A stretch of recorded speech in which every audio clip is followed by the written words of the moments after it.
Okay, sorry guys. Hey Nicole, hey Nanya. I know I switched the time on my live. Um, I thought I was going to have to do it a little bit later, but I actually got through with what I was doing. So I figured we'd just get right to it here. Let me get my chat pulled up here, and I'm going to try to be in chat as much as I can today, hanging out with you guys. And I forgot to text Miss Debbie and tell her I was going live, but that is okay. It is okay. So today we're going to talk about the Evelyn Boswell case. And the reason I wanted to do that was because a lot of people who talked about the Summer Wells case would mention the Evelyn Boswell case and also the Carly Trent case. So, how do I want to do this first? I think first, we're going to talk about the Boswell family. Oh, I got you and Nanya. Okay. Yeah, because I had rescheduled it till 3, but then when I had time to just go ahead and do it, I popped on early. So, but I got you. I got you. Okay, so let's get into talking about the Evelyn Boswell case. But first, I kind of want to give you guys a sneak peek at Evelyn Boswell's family, okay? And maybe if we look at the family, and thank you, person who sent me this, I appreciate it. Then when we actually talk about Evelyn's case, you guys can get a little bit more understanding on some of the individuals that they're going to be talking about in a documentary that that I absolutely found. Now, the channel name of the person who did this is called Violence Attempted Red Rum, Homicide, etc., is a person named Kit, Kit. I will go over to her channel because this is actually on my email, and we will give her credit for this video that she has done. Like I said, this is the Boswell family. So, hey, H, how are you doing? I'll give it a few minutes to get some other people in here. I don't know if Flies is working or not. I hadn't talked to her. I miss Flies a lot. Okay. And there you are, Debbie. I just texted you. Yeah, Flies is working, and I just hate to bother her because I never know if she's off work and resting or if she's at work, and I just hate bothering her like that.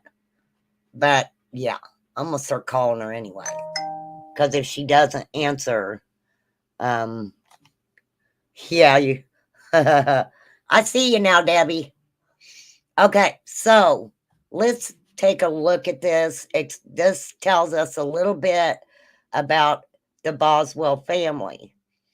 This would be Evelyn's mother, her grandmother, grandfather, etc. So let's take a listen to this.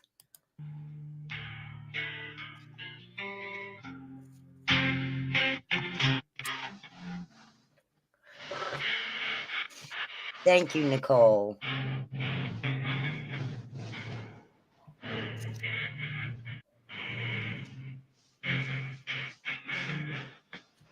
Okay, so hold on, her sound's kind of messed up. Let me see. I want to read this to you guys. Let me come back. Okay, so the father,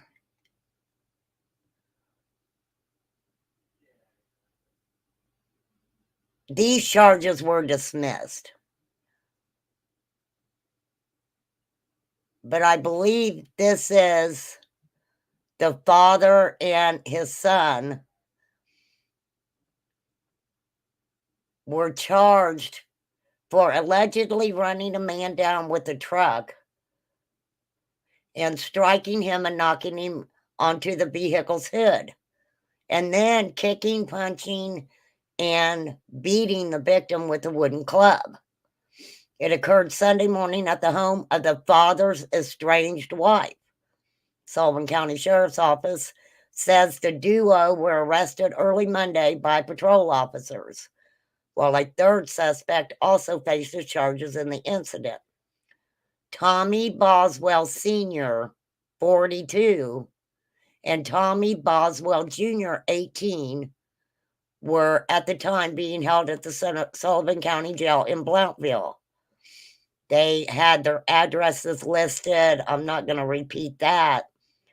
An affidavit states the female resident of the home had separated from Boswell Sr. earlier in October. So, police and court records state Brandon Yates, 25, of Fall Branch, was sleeping on a couch inside the residence. Sometime between 10 a.m. and 11 a.m., he was awakened by someone banging on the door. And Boswell Jr., the 18-year-old, allegedly busting out the door's window to enter the home. Now, Jr. allegedly carried a wooden club, threatened Yates, and told him to leave. Yates said he left the home and began walking down the driveway. The female resident heard the commotion, according to the affidavit, but was in another room when the confrontation occurred. Yates told police he was halfway down the driveway when he heard his truck's engine. He reportedly turned around to see a gray pickup with Tommy's Paving. Okay, now that's the name of the company that Boswell Sr. owned. Okay, and on the side of it, and he recognized the driver as Tommy Boswell Sr. According to the report, Yates began to run through the yard and attempt to get away. Boswell Sr. drove through the yard after him, striking him before he could cross the fence to escape. The report states Yates was flipped onto the hood of Boswell Sr.'s truck and rolled off. That is when they chased this man down and basically struck him several times in his head with the wooden club. They think it was possibly an axe handle, while the other men repeatedly punched and kicked him. Okay. All right, moving on. Boswell Sr. and Boswell Jr. are the ones in this story.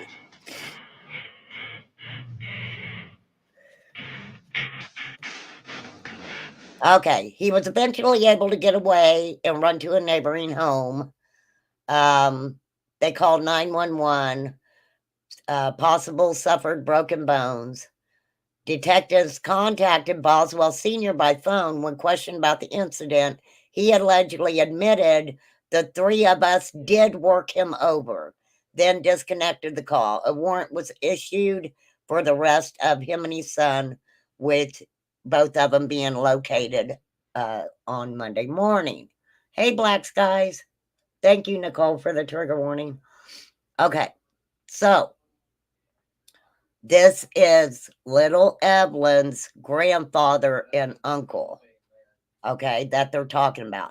And I'm just showing you guys this to give you an idea of law enforcement when little Evelyn was reported missing. She had been gone for 2 months already before a family member called and reported her missing. So little Evelyn had already been gone for 2 months. There's Tommy Jr.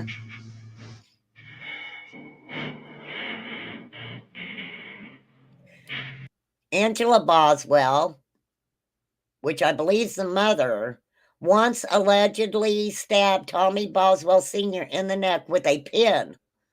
Dang. While Tommy Sr. admitted to kidnapping his wife and was charged with attempted red run for running over one of his estranged wife's lovers with his truck. Oh. So the guy that Tommy Sr. and Tommy Jr. ran over with the truck was allegedly his estranged wife's lover. Mm-mm. Okay.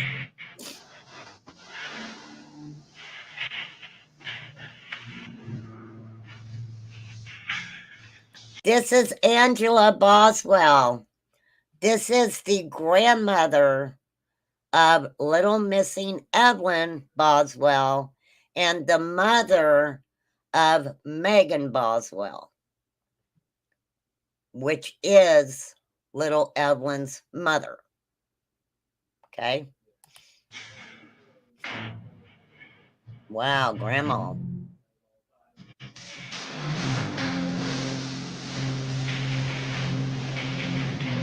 Okay. Tommy Sr. and Angela were younger than Megan when they welcomed their first child. Tommy Jr. was born in 93 when Angela was just 16 and Tommy was 24. She's got a lot of this covered. They welcomed Megan 7 years after her brother was born. There were no reports of trouble at the home until March of 2009 when Angela was charged with aggravated assault. I don't know why she's got that in the middle of that, but that's okay. Okay, here we go. At the time, it was considered statutory RAPE in the state of Tennessee for an individual to engage in sexual activity with a minor under the age of 18 unless there was a 4-year age difference between the two parties. There was an 8-year gap between Tommy and Angela. That's very interesting. So, a 4-year age difference between the two parties was, I guess, would determine if the individual could be charged with a statutory or APE charge. But there was an 8-year gap. Angela was 16, Tommy was 24. The same year his son was born, he was picked up in Washington County, Virginia on a misdemeanor assault charge that was dismissed the following year. That is when they managed to avoid any major run-ins with the law for the next 15 years. Now, that's pretty good, 15 years with no major run-ins. They welcomed Megan 7 years after her brother was born. There was no reports of trouble at home until 2009 when, like I said, Angela was charged with aggravated assault.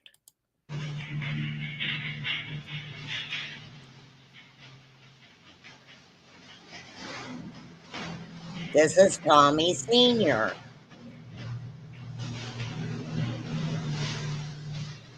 This is Angela Boswell, grandma.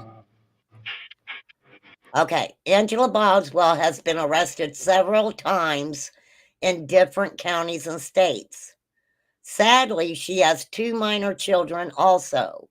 Sounds like they are not in her custody at the time that this was uh, put out by this creator called Kit, Kit.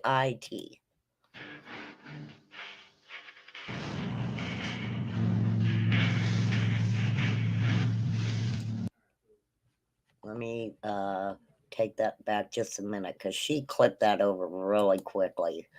A November 2018 affidavit said a caller alerted authorities to a woman driving around Taco Bell on Northeastman Road with an unrestrained child on her lap. They located the vehicle parked in front of the convenience store with Boswell and her children inside the car, but the child wasn't in her lap. According to the affidavit, Boswell told the officer the child was in her lap at Taco Bell, but said she buckles the children up when they're driving. In my opinion, Megan's attorneys will use her generational trauma as a defense. Well, I don't know if they did or not. We're getting ready to get into all that, Nicole.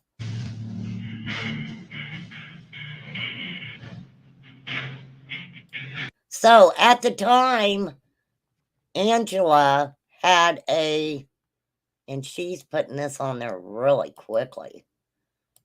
Okay, hold on. At the time, Angela had a warrant for failure to appear in Scott County, Virginia, and a warrant in Sullivan County for violation of probation.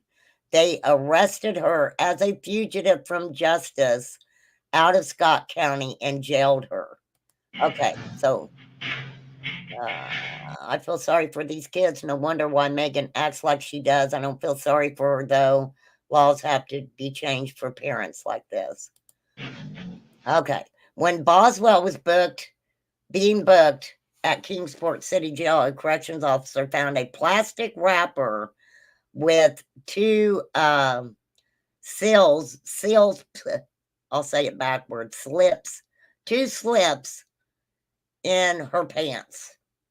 She tried to hide them she tried to hide the slips in her pants and shoes while changing clothes at the jail.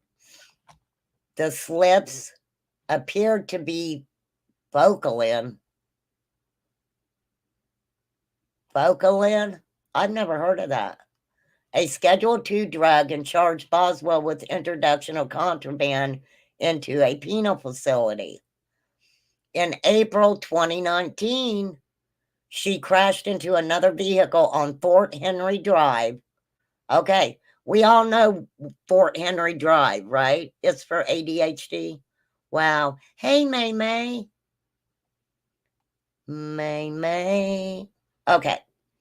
So, where we heard of Fort Henry Drive because that was where the Walgreens was that Candace went to get grandma's prescription, was on Fort Henry Drive. Officers at the scene found her license was suspended from the accumulation of points from November 2018. She also said she did not have insurance at the time of the crash. Okay, so they arrested her for driving on a suspended license, driving without insurance, failure to yield the right of way. In addition to the vehicle and substance charges, Boswell was found guilty of stealing 2 pastries from a food bakery in November.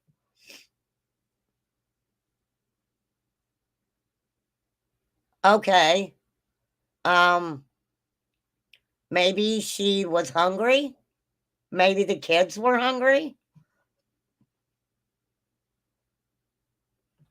I would think the vehicle and substance charges would outweigh stealing a couple pastries from a bakery. I don't know. Must have really made the bakery mad.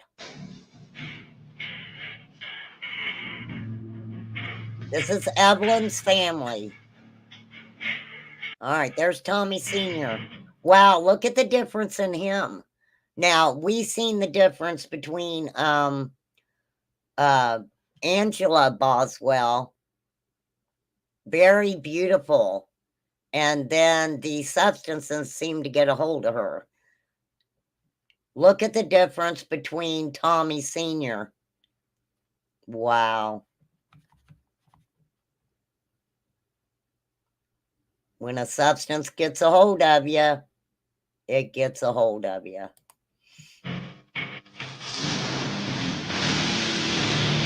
Now we have Megan Boswell, who is the mother of Evelyn Boswell. And when we get into the story of little Evelyn, it is heartbreaking. It is just heartbreaking. I once stole food and I had enough money on me. I just urged to steal. You got arrested, May May? They didn't let you just pay for it? Well, let me tell you what I did one time. This was really stupid, okay? What I did one time. So I pull up at this, was it a red light or a stop sign? I believe it was a red light. And I looked across the street and there's a cop sitting there. And I looked at the cop, hit the gas, and went right through the intersection. And they pulled me over. And he was like, "Why did you do that?" And I was like, "I really don't know why I did that." I something in my head when I seen him, I just kept on going. Yeah, I got pulled over. I did. But I never argued with law enforcement. Anytime I got pulled over, I was like, "I'm freaking guilty. I don't know what it is that you're stopping me for, but if you say I'm guilty, then I'm freaking guilty." Because I wouldn't, no. I got pulled over a speeding ticket. It was like 25 years ago. And the cop pulled me over and he was like, "You were speeding." And I was like, "Okay." Even though I knew I wasn't speeding because I wasn't speeding. And I was like, "Okay, just give me the ticket. Let me go on my way, officer." For real. I'm not. I don't. Cops creep me out. I was pulled over once for running a red light, but I swear it was yellow. It was my cousin that pulled me. Ah, that's funny, Nicole. That is funny. Yeah, I couldn't run fast enough now. I would just like, "I'm right here. You don't even have to cuff me. I'll get in the back of your car willingly. You don't even have to read me my rights. I'll just keep my mouth shut and not say anything." For real.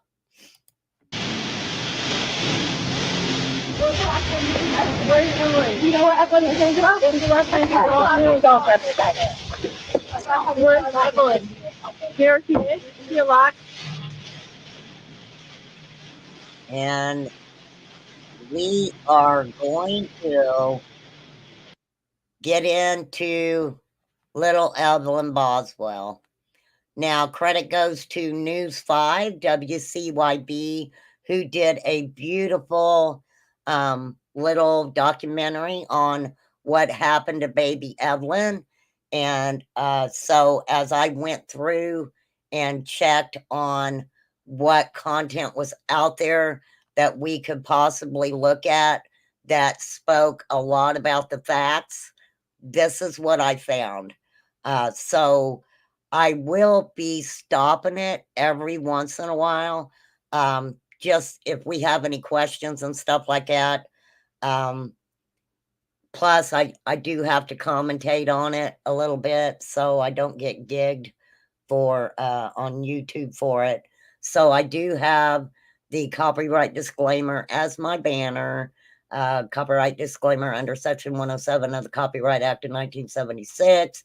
Allowances made for fair use for purposes such as criticism, comment, news reporting, scholarship, and research. we are using this as an educational tool. I have telehealth call it too. Okay, Nanya. What's up, Justice? Where you been? Where you been running around causing trouble at, girl? I'm just playing. I don't know if you've been causing trouble or not. Okay, so we're going to get started on this. Like I said, this is from News 5 WCYB, and it's going to tell us about little Megan Boswell. The search for a missing toddler became an investigation into the tragic death of Evelyn Mae Boswell. During the search, investigators discovered human remains believed to be those of a 15-month-old girl. Evelyn. Hi. But what happened to her? It's a story full of deception and lies. The reason I didn't report it or anything is because I knew the person who had her. Do you know where Evelyn is? Is Evelyn's mother telling the whole truth? Every time we talk to her, her story changes. And I'm serious when I say that, every single time.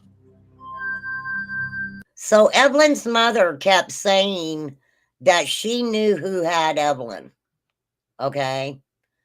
And for any missing child, law enforcement needs to be contacted immediately. Poor little Evelyn. The call didn't come in for 2 months. This little baby was gone. She had been gone 2 months. One of Sullivan County's biggest mysteries. I pray that I'll never see another case like this come through.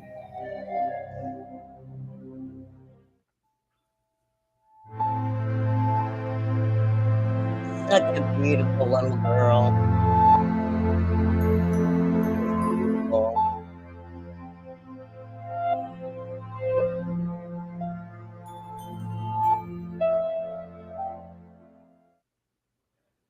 Thanks for joining us. I'm Kristen Kwan.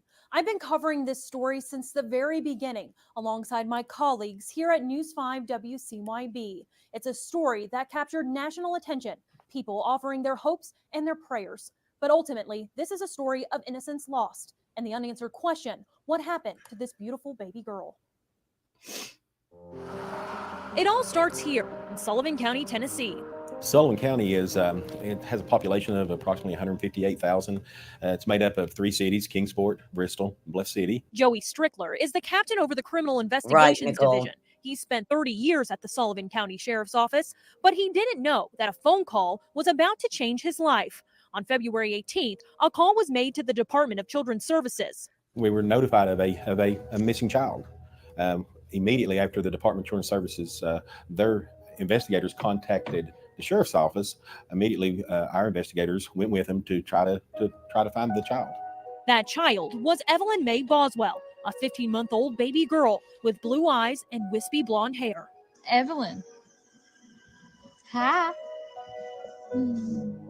A family member had said that they hadn't seen the child in a while and was inquiring about it and didn't think something was right. When you first heard this, was it alarming to you? To be honest with you, no. We sometimes get a missing child report that it could be something as simple as an aunt or an uncle, or maybe the father has the child, and within just a short amount of time, the case is cleared because mama shows up with the child, daddy, a grandparent, a friend. It's not as what we were going to expect to happen. What happened was a mystery that was about to spiral out of control. Captain Andy Siebold, the public information officer, was the first to relay information that the department needed help locating the missing child. Right now, we're not sure of her exact location. It could be anywhere for what we know. Evelyn was described as last seen wearing a pink bow, pink tracksuit, and matching pink shoes. The family member who reported her missing hadn't seen her since December, almost 2 months before she was reported missing to police. Through the Tennessee Bureau of Investigation and the FBI, the TBI came in and we set up all the protocol for an Amber Alert, and we immediately sent it out. A desperate search underway for a toddler who's been missing since December. We begin right now with breaking news. So, with little Evelyn, they went right to an Amber Alert. set up the Amber Alert. But she had been gone 2 months. You think it sounds like Casey Anthony?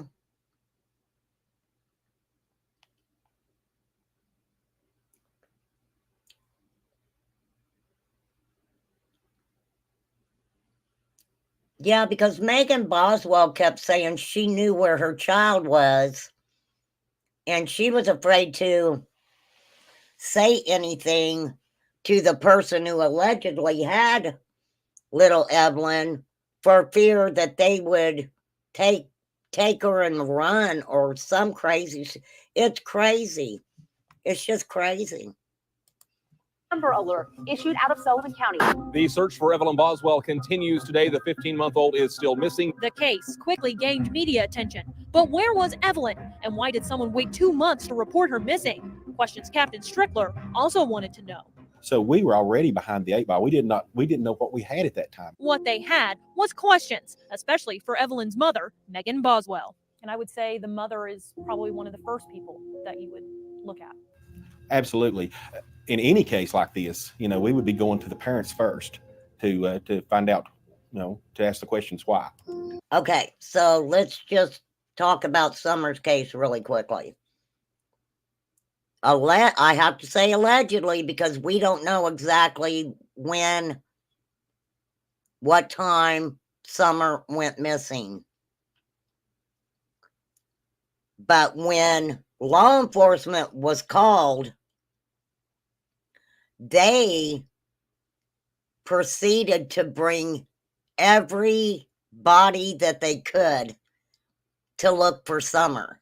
Now, remember, I don't know exactly what time it got dark with Summer's case that day. I don't know exactly what time it got dark, right?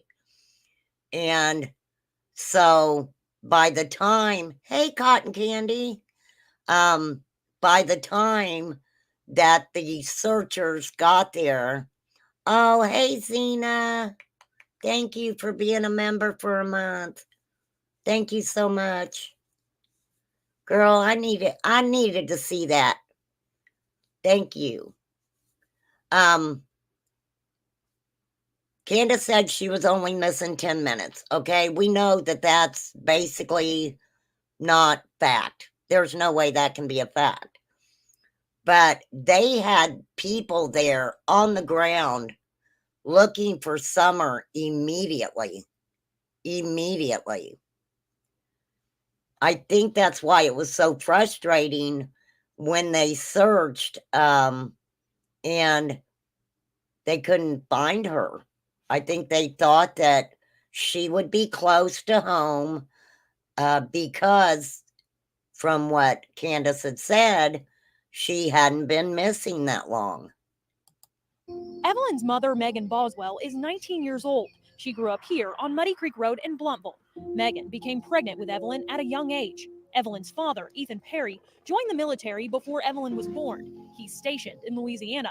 Perry has remained silent about her disappearance, and there isn't much known about the relationship between Perry and Megan, where it began and where it ended. Megan's life has been chaotic from the start.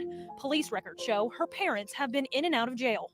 Yes, some of the Boswells have been known to law enforcement. Tommy Boswell and Angela Boswell gave birth to Megan in 2001. In November 2018, Megan gave birth to her only child, Evelyn, who is now at the center of this Amber Alert. What have you been telling the police? So we have a young mother. Megan was a young mother. Do you know where Evelyn is? On February 21st, just 2 days after Evelyn was reported missing, Megan was seen leaving juvenile court in Bristol. Because she was a minor, the reason for that court appearance is sealed. Finding Evelyn is our main concern and our top priority at this time. That same day, Sullivan County Sheriff Jeff Cassidy addressed the media, saying they needed help locating a stolen gray BMW. This vehicle with the occupants is a gray 2007 BMW with Tennessee tags 3M96W9. I am personally donating $1,000 for award for any information that results in the safe return of Evelyn, and would like to solicit other community members or anybody from the nation to attach themselves with me to aid in bringing sweet Evelyn home. At the same time, the sheriff of Sullivan County spoke with the public about Evelyn's disappearance. Megan Boswell was having her own news conference with WCYB. I just want her back. You know, that's my child. Megan had an answer for why she would wait so long to report her little girl missing. Well, the reason I didn't report it or anything is because I knew the person who had her, and I didn't want them to run away with her. And as soon as they thought anything was going on, they just kind of. I knew the person who had her. I didn't want to say anything.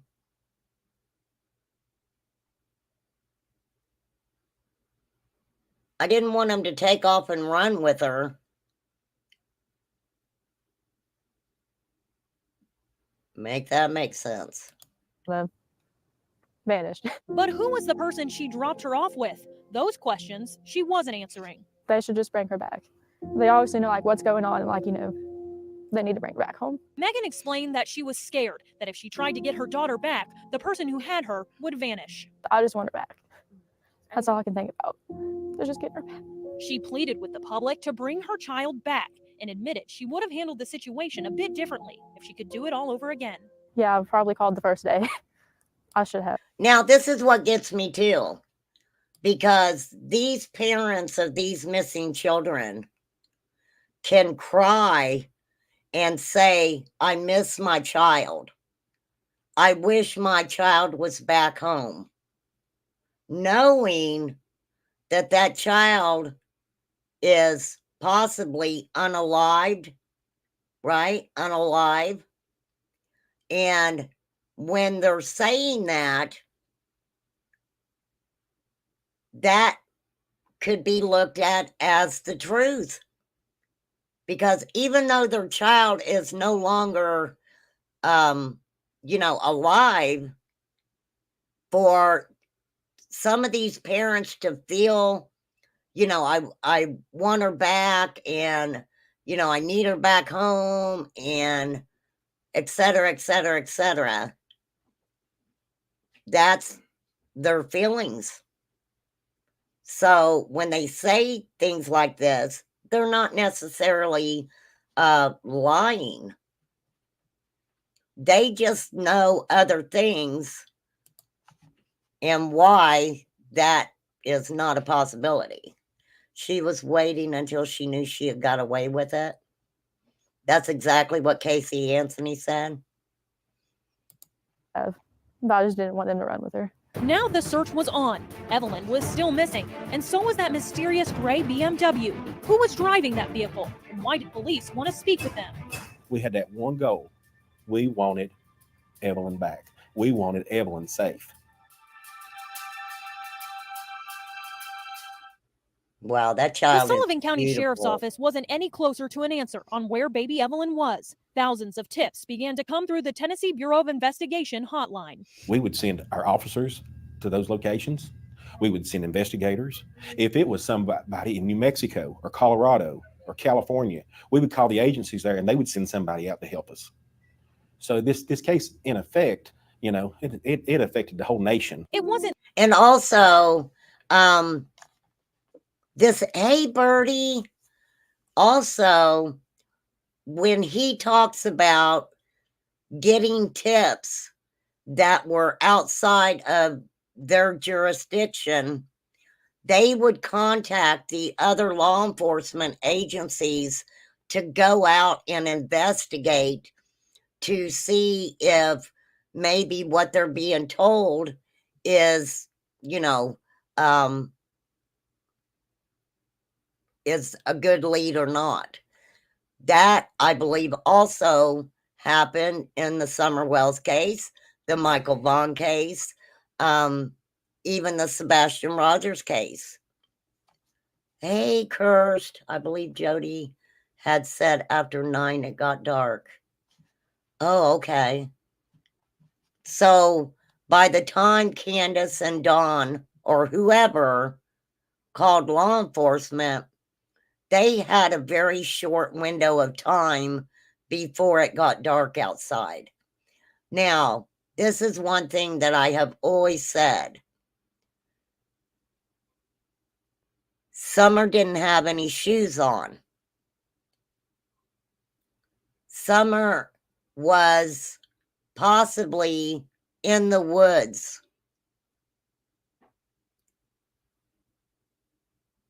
I do not believe that a child lost in the woods would be moving around in the dark in the woods. So a searcher would think that if she is in the vicinity, in the dark, in the woods, and they're calling her name, that she would holler back, right? Oh, Brandy is? Oh, absolutely, Nicole. Absolutely. Prayers for you, Brandy. I hope you get to feeling better. I'm sorry to hear you're not feeling well. We are definitely sending love and prayers, well wishes, good vibes. Thank you, Nicole, for dropping the link to this. Not long, Puppy, though, before that gray BMW puppy. was located more than 2 hours away in North Carolina. We found out that the vehicle was in Wilkes County, North Carolina. It was stopped by one of the local law enforcement agencies there. Inside the vehicle was Angela Boswell. Angela is Megan Boswell's mother and the grandmother of baby Evelyn. Her boyfriend at the time, William McLeod, was also in the car. Both were charged with theft over $2,500. We wanted that car, one, again, holding on to that thread of hope that that Evelyn was going to be with Angela and William, or could there be forensic evidence in that vehicle? But little Evelyn was not in that vehicle, and the sheriff's office still had no clue on where she could be. We all, I guess, had a dream and a hope of that baby, Evelyn, running to one of us. Angela and William appeared in court in Wilkes County. Angela told the judge she wanted to return home and look for her granddaughter, and McLeod said he had no idea the car wasn't paid for. While those two were preparing to be extradited back to Tennessee, the sheriff's office was continuing to receive hundreds of tips a day. And this gets me with her, of course, going to court. And what does she say? I want to get out. I want to go look for my granddaughter. Well, at the time, your granddaughter had been gone 2 months, lady. Were you looking for her then? And this is very interesting in the Elijah View case. Elijah's father, who was in jail, starts asking permission to get out of jail because he wants to go look for his son. He wanted to go look for Elijah. Well, my opinion on that was, if you cared about Elijah, you wouldn't have got in a position where you ended up in jail with one of the charges being child abuse.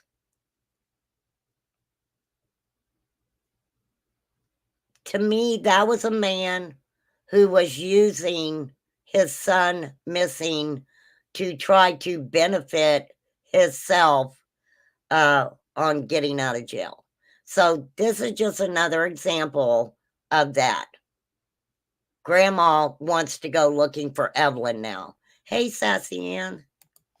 Right? There is nobody that wanted Evelyn back safe than the Sullivan County Sheriff's Office and the TBI and the FBI. While police investigated those leads, the public was doing their own investigating. Social media took off with rumors about the Boswell family and where Evelyn could be. This started rolling. It was just like a snowball rolling down a hill. It just kept getting bigger and bigger and bigger. Evelyn's mother was still a person of interest and kept in close contact with the police. On February 25th, she was seen leaving the Sullivan County Sheriff's Office a week after baby Evelyn was reported missing. It just gets worse every day. This time, she was more forthcoming with information. Well, they were like, oh, you can't talk about the case, but like, it's my child. I just really don't care at this point. It's my baby. Megan addressed the social media rumors, saying she didn't care that people assumed she had something to do with Evelyn's disappearance. It depends on if you talk to somebody who actually knows me, if you're talking to somebody on the internet who lives 500 miles away and is just trying to speculate in on it. So if you talk to anybody who actually knows me, they know that I would never hurt Evelyn or do anything like that. So why not take a polygraph? Wow. And if you become Dawn and Candace Wells' friends, then you know that they didn't have anything to do with Summer going missing. I mean, that's what they say anyway, right? polygraph test and clear your name. Her answer was she couldn't. I am pregnant. That's why they won't give me a polygraph. Due to policy, if you're pregnant. So Megan is saying, I'm pregnant, so I can't get a polygraph test done. You guys are hearing it come out of her mouth. They cannot give you one. Megan also urged the public to continue searching. $56,000 in reward money, nobody gives a about getting them in trouble. We all just want the baby back. Like, I promise you, TBI does not care. Nobody cares. It's just getting the baby back. But that would be the last time Megan would speak freely to the media. That night, Megan was booked into the Sullivan County Jail for false reporting. In this case, we were immediately met with Megan with deception and with lies. Captain Strickler says Megan wasn't helping their investigation at all. She was sending us on the proverbial wild goose chase. It was like we were taking, one step forward and two steps back. And I can see where you guys, are comparing this to Casey Anthony. She led detectives on a wild goose chase, had them going to a facility that she said she worked at. She never worked there. It's very interesting, Debbie, about her saying that she could not take a lie detector test because she was pregnant again. This guy who's speaking right now is the captain. Yeah, I just work here. Just hands over John, lives life like normal. How frustrating is that in a case this big to have so many lies that you're being told? We were so far behind because of the way that it all transpired. We can say that Evelyn went missing in and around sometime in December. It was reported February the 18th. So we're already behind the eight ball, which is within itself frustrating. Sheriff Cassidy once again addressed the media, pleading for anyone with information to come forward. Anyone with relevant information concerning Evelyn's whereabouts are asked to call 1-800-TBI-5. The sheriff also touched on the statements Megan made to WCYB concerning why she wouldn't take a polygraph test. There we go. She was never asked to meet us for any polygraph. We don't actually have a polygraph examiner. Tennessee Bureau of Investigation does the polygraphing. We never set up any type of interview for her. And the pregnant statements, I'll have to leave that to her. That's information she released to you. Of course, it being medical, there's HIPAA violations that we have to look into. But a check of the Sullivan County jail records revealed that Megan was not telling the truth about her new baby. When Megan was booked into jail, the number of pregnant inmates did not change. So what they're saying is that Megan at the time said she couldn't take a lie detector because of being pregnant. If you're pregnant, you can't take a lie detector test? Oh, Lord. Hang on.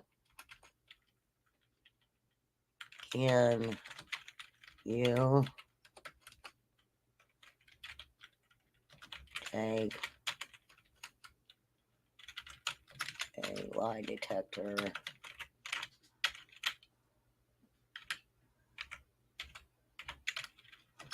test while pregnant? Let's see what it says. Pregnant women are generally not allowed to take lie detector tests or polygraphs unless a doctor gives written consent. However, some say there are no obstacles to performing a polygraph on a pregnant woman if she gives her informed consent, especially during the second trimester. There is really no medical evidence that a polygraph can harm a pregnant woman or her unborn child. However, sitting for a long time in the late stages of pregnancy can be uncomfortable. It can be difficult to attach the instruments like a blood pressure cuff and breathing sensors. All right, this is interesting. Other people who should not take a polygraph test include people with epilepsy, nerve damage, or heart disease, people who have had a stroke, people who are extremely fatigued. Don and Candace said when they went to take their lie detector test, they were tired. They hadn't slept. When Seth Rogers went to take his lie detector, he was fatigued. Okay. He was also tired. People who are mentally incompetent, people undergoing chemotherapy, and people who take certain medications. Drinking and intoxication can also affect a person's ability to pass a lie detector test. Okay. Of course, y'all know if I question something, we Google it. We are Googlers over here. We're Googling crypties over here. In my opinion, if you search their phones, you'd find Google searching for what's keeping. Yeah, I agree, Nicole. I agree. Losing signal catch up on the other side. Okay, Poppy, be careful. Oh, your grandkids are back at school? Yeah, Maddie's in school too. All right, here we go. Back to little Evelyn.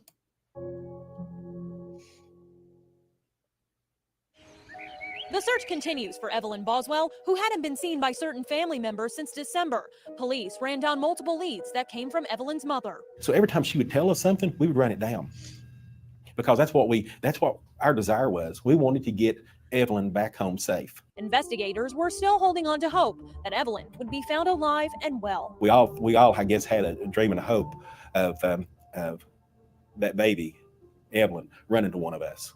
Angela Boswell and her boyfriend William were still in the Sullivan County Jail. Angela finally bonded out with a court order that she must wear an ankle monitor, but was not ready to answer questions. When was the last time you saw her? Hands off at me, back up. Do you know where she is? Is she alive? Days later, William also bonded out of jail, keeping his silence on what happened. But finally, after days, a break in the case. Breaking tonight, the Sullivan County Sheriff's Office says they have found human remains believed to be those of missing 15-month-old Evelyn Boswell. Heartbreaking news that the little girl who stole the hearts of thousands was finally found. It's just like we adopted her, and we wanted we just wanted to be, we all wanted to be her savior, take her to keep her from harm's way. And I'm going to say this. If y'all don't think that any of these searchers who go out to try to find these missing kids, these exploited children, if you don't think that these cases do not affect their lives, you're highly mistaken. These individuals have wives, children, daughters, sisters, grandmas, grandpas. I just knew in my heart, with especially Summer's case and those searchers being out there in the conditions that they were looking for Summer, I could just imagine in my mind them just hoping that they would hear Summer holler for them, or they would find her maybe just curled up somewhere and frightened. I could not imagine the searchers with Quentin Simon who went to that dump every day for weeks, looking for Quentin. It always bothered me when people would discredit these individuals who were giving their time, not being paid, It wasn't about the pay. It was about trying to find these children and bring them home. With EquiSearch being discredited in Summer's case and also in Sebastian's case by the parent of these missing children, was very disheartening to me, I guess I want to say.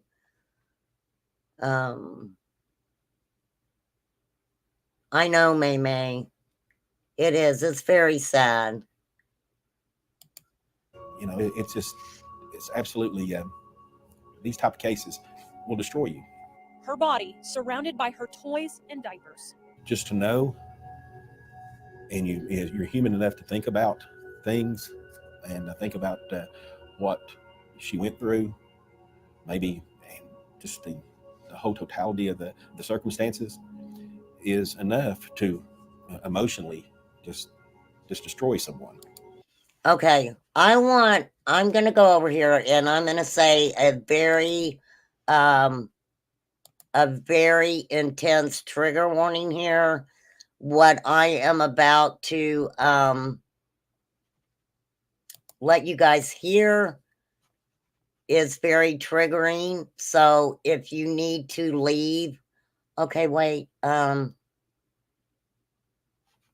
If you need to leave, please do so and come back, because this is very disturbing what I'm getting ready to let you guys listen to.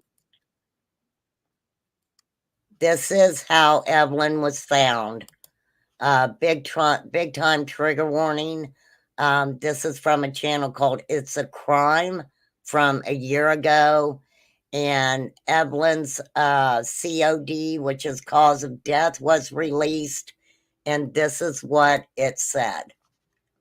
Not only was Evelyn found in the trash can, but little Evelyn was found upside down in the trash bag in the trash can. And a gray and white blanket was tightly wrapped around her head, and under the blanket was aluminum foil tightly wrapped around her head. And under that was little Evelyn wearing a little purple fleece onesie, and it was half done up. In court, they talked about it was partly done up and her little leg was hanging out. The pathologist also said that there was an unnatural folding of her body. She actually said that Evelyn's head was so far back it was touching her back, and that she wouldn't be able to breathe, let alone anybody, she said, wouldn't be able to breathe. So upside down, and then the head unnaturally back. So the pathologist did say that Evelyn couldn't have died by someone rolling over. Okay, so what Megan Boswell tried to say was that her boyfriend had rolled over, thank you, Nicole, had rolled over on to little Evelyn, and little Evelyn suffocated, is what Megan tried to say. Evelyn was found here on the Boswell family compound. Her body was found in a small shed belonging to Tommy Boswell Sr., the same man who reported her missing to police. The discovery brought a sad and grim ending to a 17-day-long search. So what happened? And I guess I'm kind of confused, because they were searching for 17 days, and then they found little Evelyn in a shed on Grandpa's property. Now, I know it looked familiar. I just showed you guys when I was playing Killer Looks video yesterday. This is the property that he was showing with all of the, Megan stated that little Evelyn had been smothered by the boyfriend rolling over and laying on her. Grim ending to a 17-day-long search. But this is the property. So what happens next? It's not over. Thousands wanting justice for Evelyn.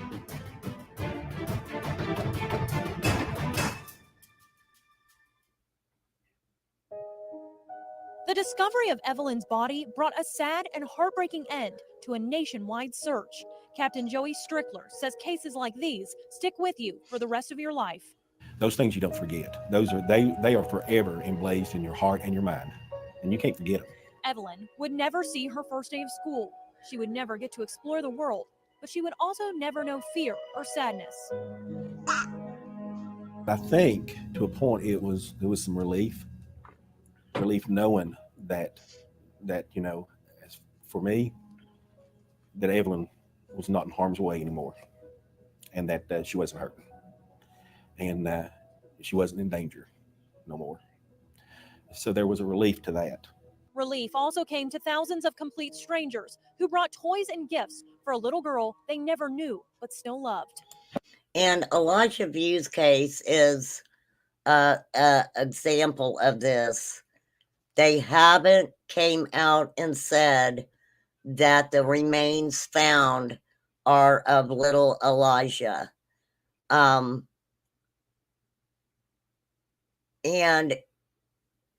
how do you feel when someone says, I hope it is him?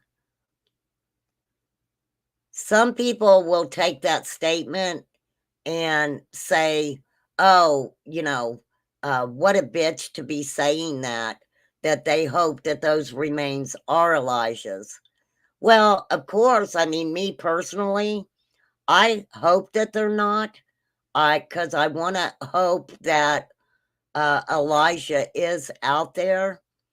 But the conditions in which Elijah was last seen were, in my opinion, horrendous conditions. Jesse Vang had really mistreated Elijah, and also the scariness to me when the picture came out of Elijah with a blindfold on, with bruises on him, and that was deleted off of the phones belonging to Jesse Vang and Katrina Bauer, Elijah's mother.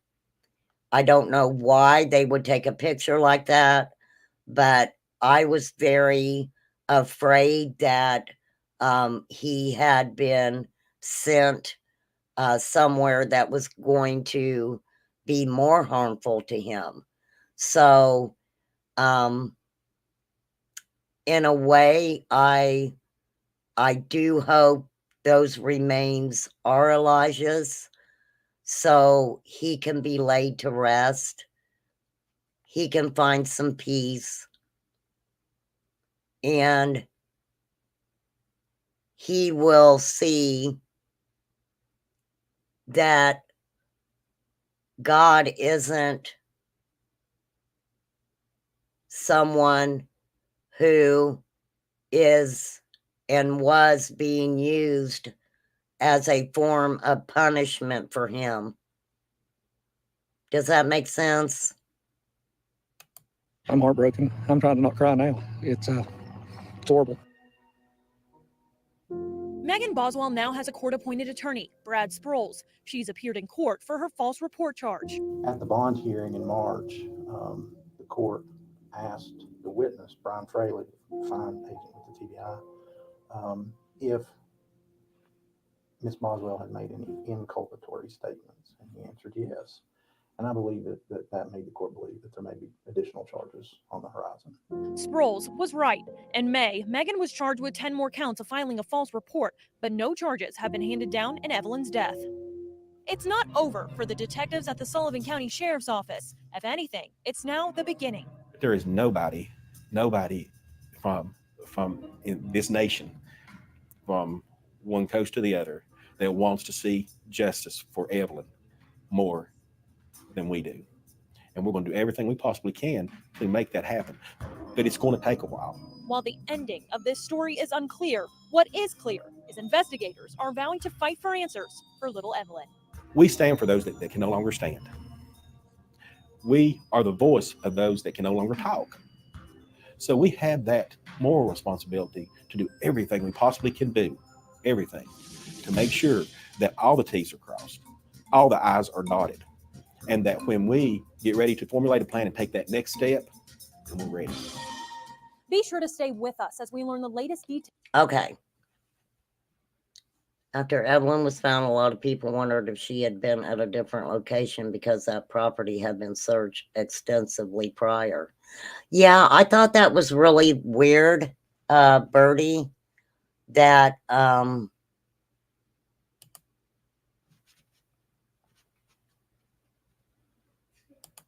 that property, it would seem like that they would have searched that property. Let me pull up this other thing I have. So, now, June 20th, 2024, let me pull this up and share it with you guys.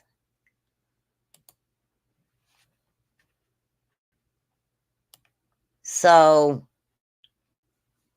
June 20th, 2024, Megan Boswell now faces a new first-degree red rum charge in the death of her daughter, Evelyn Boswell. And it had been more than 4 years after she was first arrested.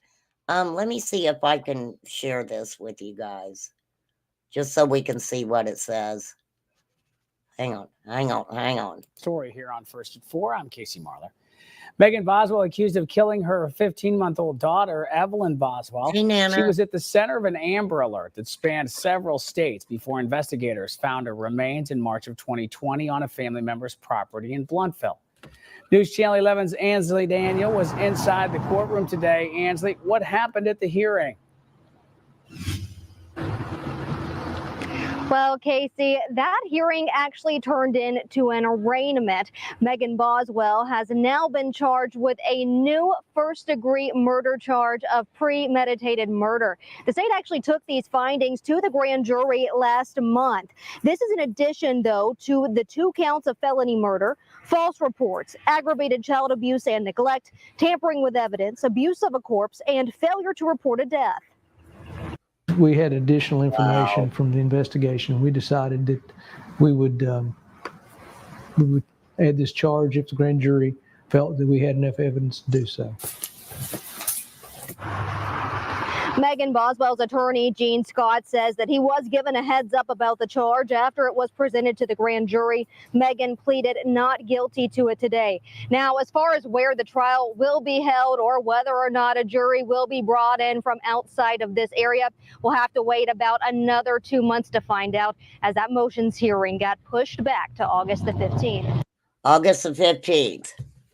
Today is, okay, so I should be able to pull that up. But I want to go back just a little bit and hear all those charges again. Let me see if I can find them, y'all. Okay. It's okay, Ansley. I'll go back for you, Ansley. Well, Casey, that hearing actually turned into an arraignment. Megan Boswell has now been charged with a new first-degree murder charge of premeditated murder. The state actually took these findings to the grand jury last month. This is in addition, though, to the 2 counts of felony murder. Okay, so she's got 2 counts of felony red rum. She's being accused of first-degree red rum and 2 felony counts. Okay, so, okay, I'm a little bit confused here. Okay. Actually took these findings to the grand jury last month. This is in addition, though, to the 2 counts of felony murder, false reports, aggravated child abuse and neglect, tampering with evidence, abuse of a corpse, and failure to report a death. We had additional information from the investigation. We decided that we would add this charge if the grand jury felt that we had enough evidence to do so. Megan Boswell's attorney, Gene Scott, says that he was given a heads up about the charge after it was presented to the grand jury. Megan pleaded not guilty to it today. Now, as far as where the trial will be held or whether or not a jury will be brought in from outside of this area, we'll have to wait about another 2 months to find out, as that motions hearing got pushed back to August the 15th. Okay. Boy, Ansley, look at you, girl. You kind of look a little bit different. You look a little different now, Ladybug. You're looking good.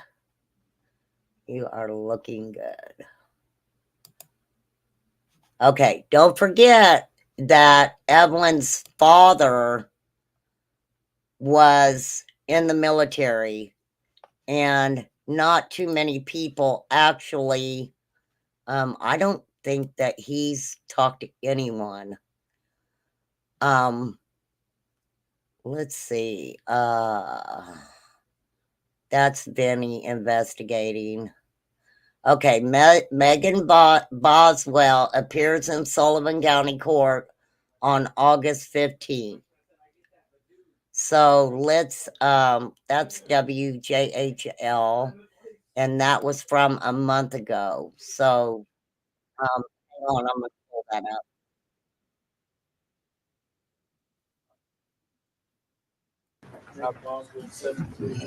This is WJHL. This is August the 15th, when she went back to court.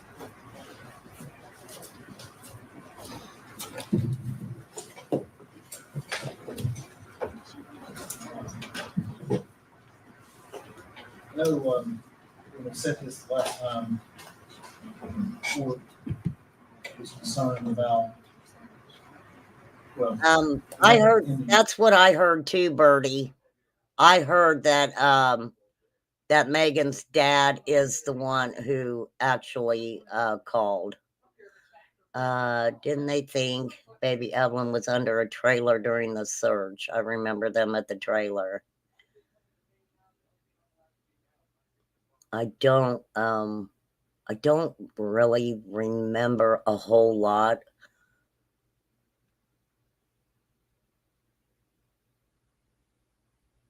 But that's from my understanding, yes, they did say that it was Megan's father who called. Motion to change the mind. I think that the process that we're required to do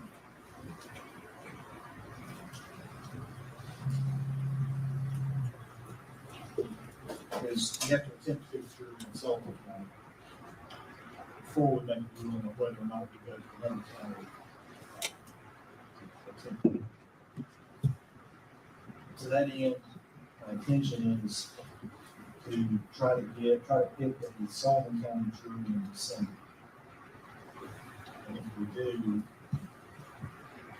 then obviously we'll give them admonitions. They're not read, watch, listen, if we can't, then we'll have to find another similarly sized county outside of this market to pick a jury.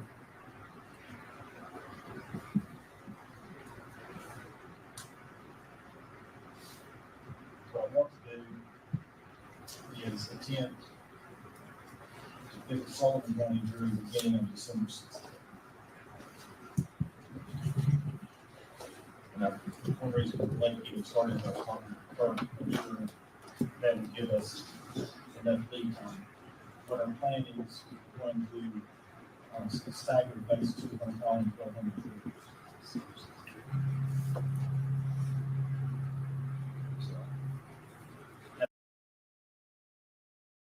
Let me unmute myself.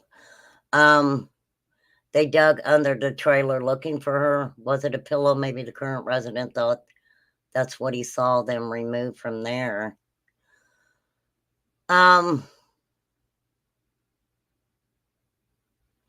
They removed suspected evidence from some underpinning at a prior residence. So, because of the search that was conducted in the beginning for little Evelyn, either they overlooked it, right? You read that they believe she suffocated in the trash can? Wow. Well, I mean, look how they found her. Why would they have put aluminum foil around her skull? That's kind of crazy, right? Why would you put aluminum foil around her head like that? And both sides have a copy of the questionnaire. When we had last council, I had prepared a questionnaire. I think everybody had input into that questionnaire. It wasn't just me doing it. I handed it out to just a random jury panel, and they came in for orientation just to gauge that. 2 years ago, or more. To gauge. Let me see if I can find this out. Y'all have seen the results of that. Let's start with that questionnaire. If y'all need to tweak it or anything, we need to get on there. Yes, sir. So we need to coordinate between now and December 16th. Okay, this is what I'm wondering. Hang on, let me pop over here. So basically they're talking about picking a jury in Sullivan County.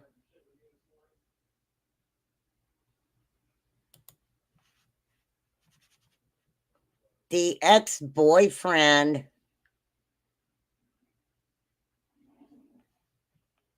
let me see if I can find this. Hold on. Okay, so the ex-boyfriend was arrested April 1st after he was involved in a DUI crash and sent a woman to a hospital. But why wasn't he arrested?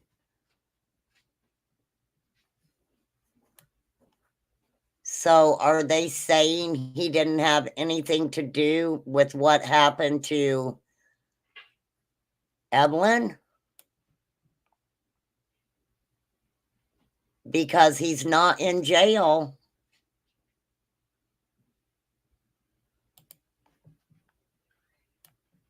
As of April 1st, he wasn't in jail. The boyfriend's name is Preston Hunter Wood, 25 years old.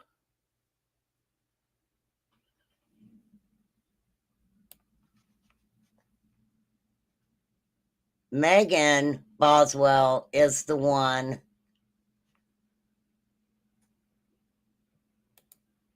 who is being charged. Now, so the ex-boyfriend here, they called him Hunter, I guess, said he had dated the mother of a missing child for a few weeks, and never saw the child. He said he dated Megan, that he called Maggie Boswell, for a few weeks in December.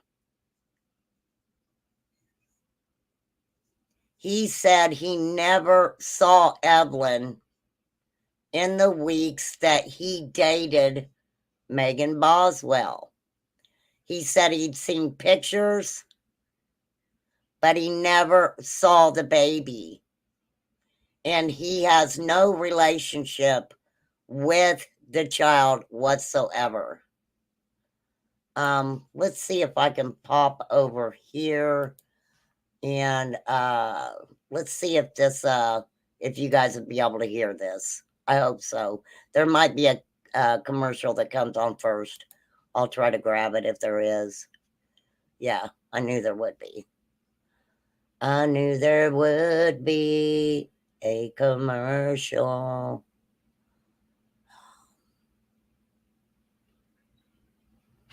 All right. Come on. Come on now.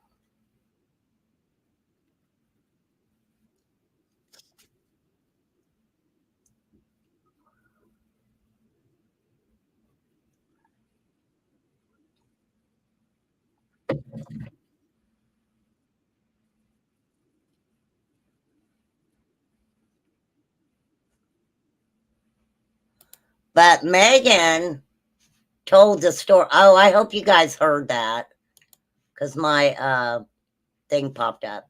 Well, anyhow, it's him saying that he had never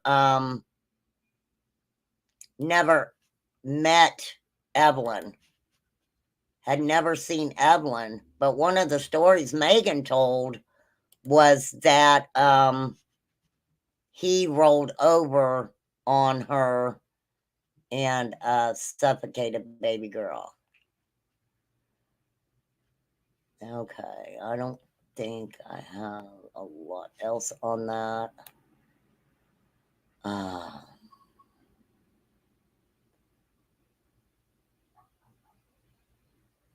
They talk about the vehicle that ended up being driven by Megan Boswell's mother.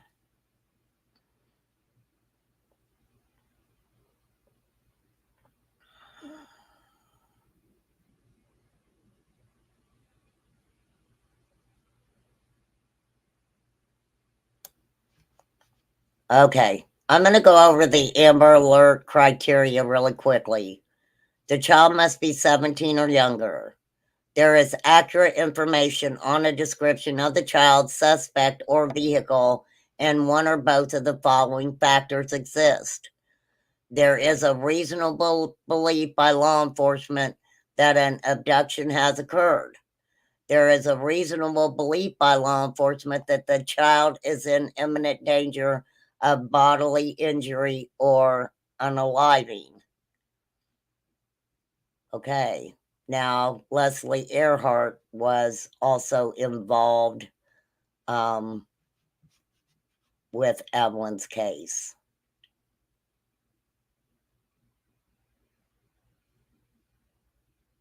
So immediately with Summer's case, don't forget that was an endangered child alert that was turned into an Amber Alert.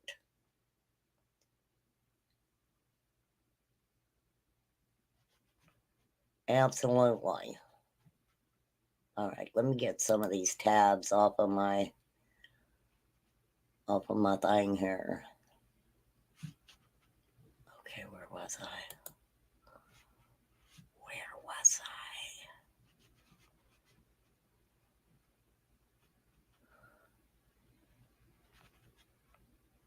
Let me picture a little Evelyn up here. Okay.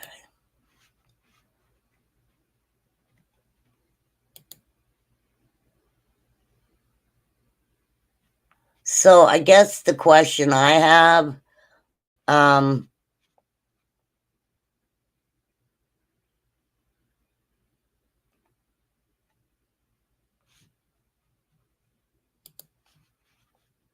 when, and oh, you didn't hear it? Yeah, my thing was messed up. You know, my low budget channel. Hey, Kiki. Hey, Karen with the C. Basically, what he was saying was he never met Evelyn. He never met Evelyn, and Obviously, law enforcement never charged him with anything that had to do with Evelyn at all.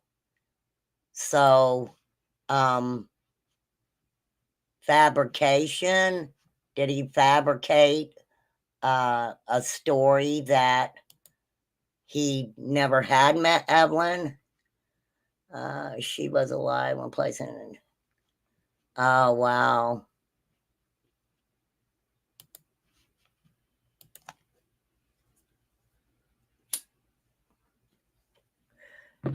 That's what I said. I mean, if she became unalived in that trash can, number one, they put her in upside down.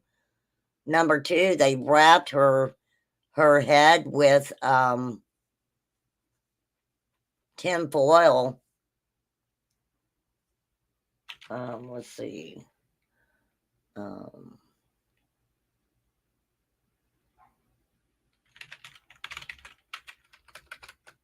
Hang on, now I'm typing here.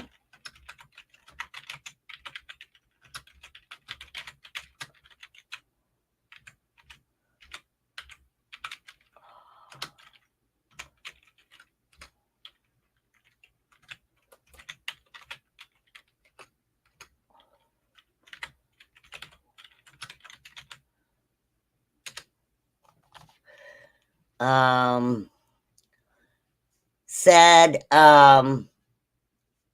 Evelyn's cause of death, COD, was asphyxia in 4 different places. She also said that it was a homicide.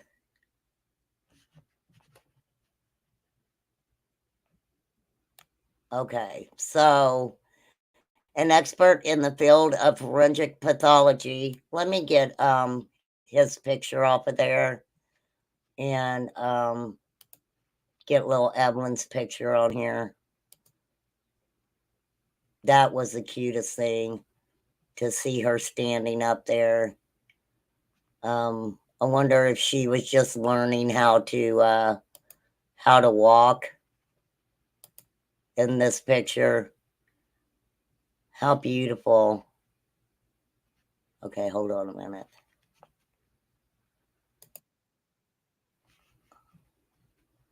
Let's get that baby's picture up here and get these individuals off of there. Because this is who it's about. Little Evelyn. Okay, so an expert in the field of forensic pathology took the stand in the Sullivan County Court Friday afternoon. This was put out on September 23rd of 2022. Shared new details in the passing of toddler Evelyn Boswell. Evelyn's mother, Megan Boswell, has been charged with a string of charges, including 2 counts of felony red rum. At Friday's hearing, the court heard arguments for certain photographs to be used as evidence after Boswell's attorney objected to the use of some of them. Megan Boswell also had requested a different attorney, and the judge denied that also. Yeah, she does, Debbie. It looks like she's just getting the confidence to start walking around, and you know, it's sad to see it. You don't believe she was put there alive? Yeah, that I kind of question that too. Dr. Darinka Muliznik-Polchon took the stand. She's the chief medical examiner for Knox and Anderson County, also licensed practice in medicine in Tennessee. She found Evelyn's COD was asphyxia in 4 different places, which is interesting, right? Megan Boswell had previously said that Evelyn passed away in an accident while co-sleeping with her and her then boyfriend. So Megan was like, I'm going to throw you under the bus, to the boyfriend, who says, I never saw that baby. Never once seen that baby. The medical examiner refuted that statement, saying Evelyn was too old at the time of her passing to have passed away in such a manner, and the environment was not conducive to that type of passing. According to Miluznik Polchin, there was a mechanical obstruction to Evelyn's airway in the form of foil, and a blanket had been tightly wrapped around her head. So the medical examiner saying that she believed Evelyn was asphyxiated because of the foil and the blanket being wrapped tightly around her head. Also, she said that Evelyn being in the trash can and the way that she was found was another form of asphyxia.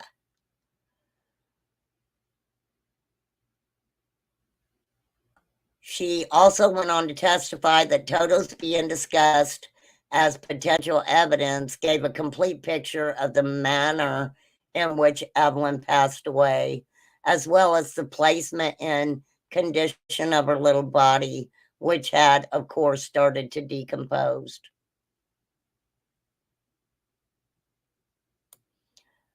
And I believe those are the photos that Megan did not want out, that the judge said, yes, ma'am, we're using these photos. Do you know how long Megan and her boyfriend have been seen? Only for a few weeks. They'd only been seeing each other for a few weeks, Debbie. There's only one time you actually pass away.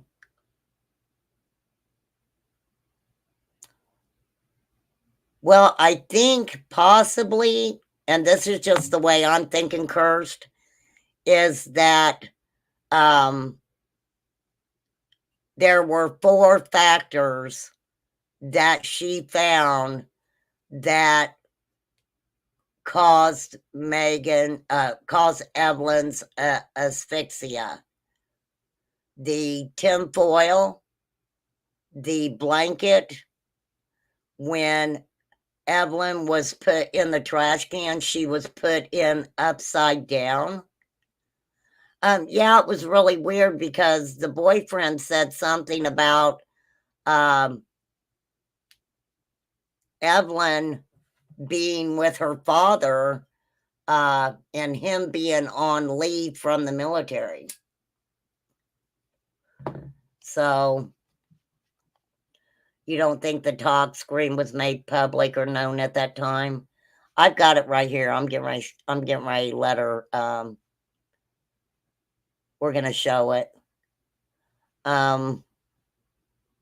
So the photos that the medical examiner were talking about were photos showed active signs of decomp and the positioning of Evelyn's little body in the trash can, which was placed in such a way that it caused further asphyxiation.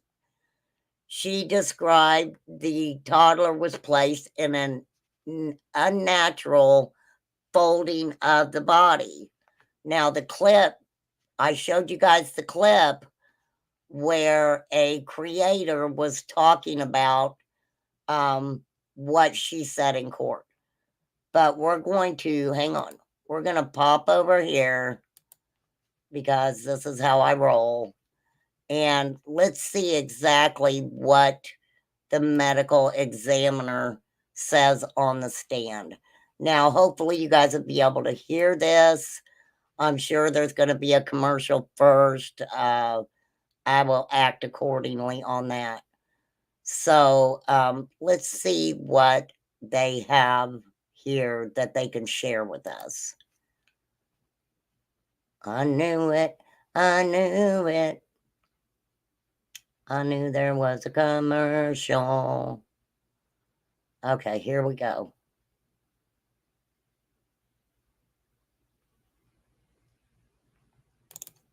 Oh, shit. Shit firing.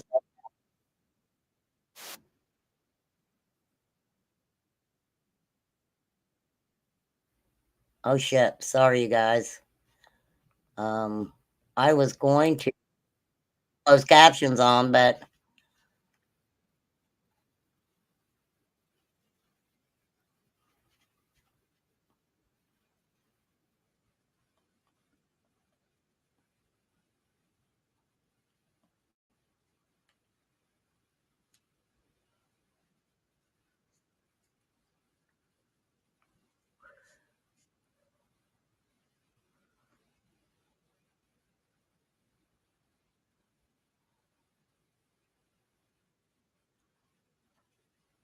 what kind of work did she do, Ro? He said he only knew her for a few weeks. Oh, at the chicken place. Okay. Because he did say he only, yeah, Debbie, that any of those 4 things could have caused asphyxia in little Evelyn. And we had what? The aluminum foil, we had the blanket, we had her turned upside down in the trash can, and then I believe she was also inside of a plastic bag, right? And I've got to try to get these closed captions on.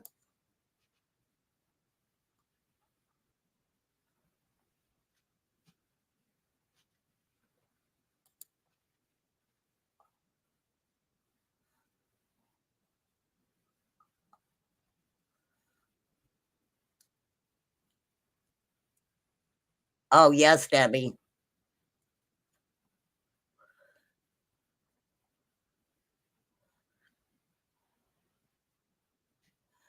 I wouldn't see the boyfriend necessarily getting mad because she said she worked there. What I would have got mad about is her using me and saying that I rolled over on her baby and suffocated her. So immediately, Megan was making a lot of excuses. A lot of excuses. I think, yeah, a lot of us wish we could be on her jury, for real. You think she wanted freedom, Sassy Ann?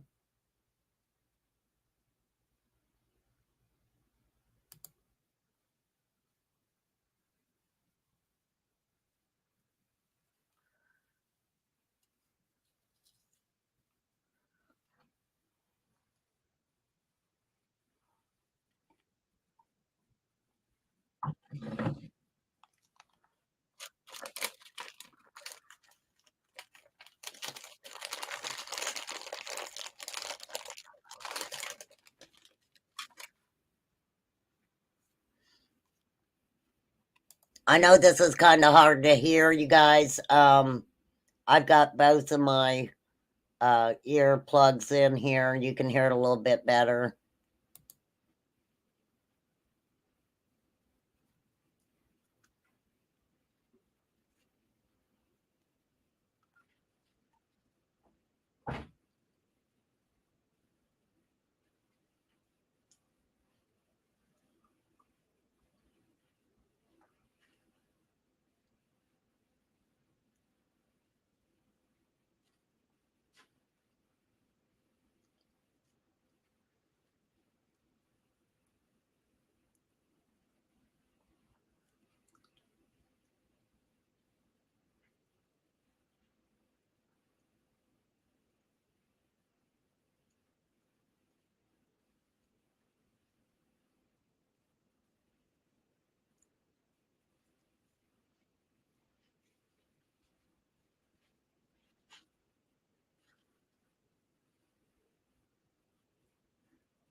Okay, so what she's saying is, you know I'm eating snacks.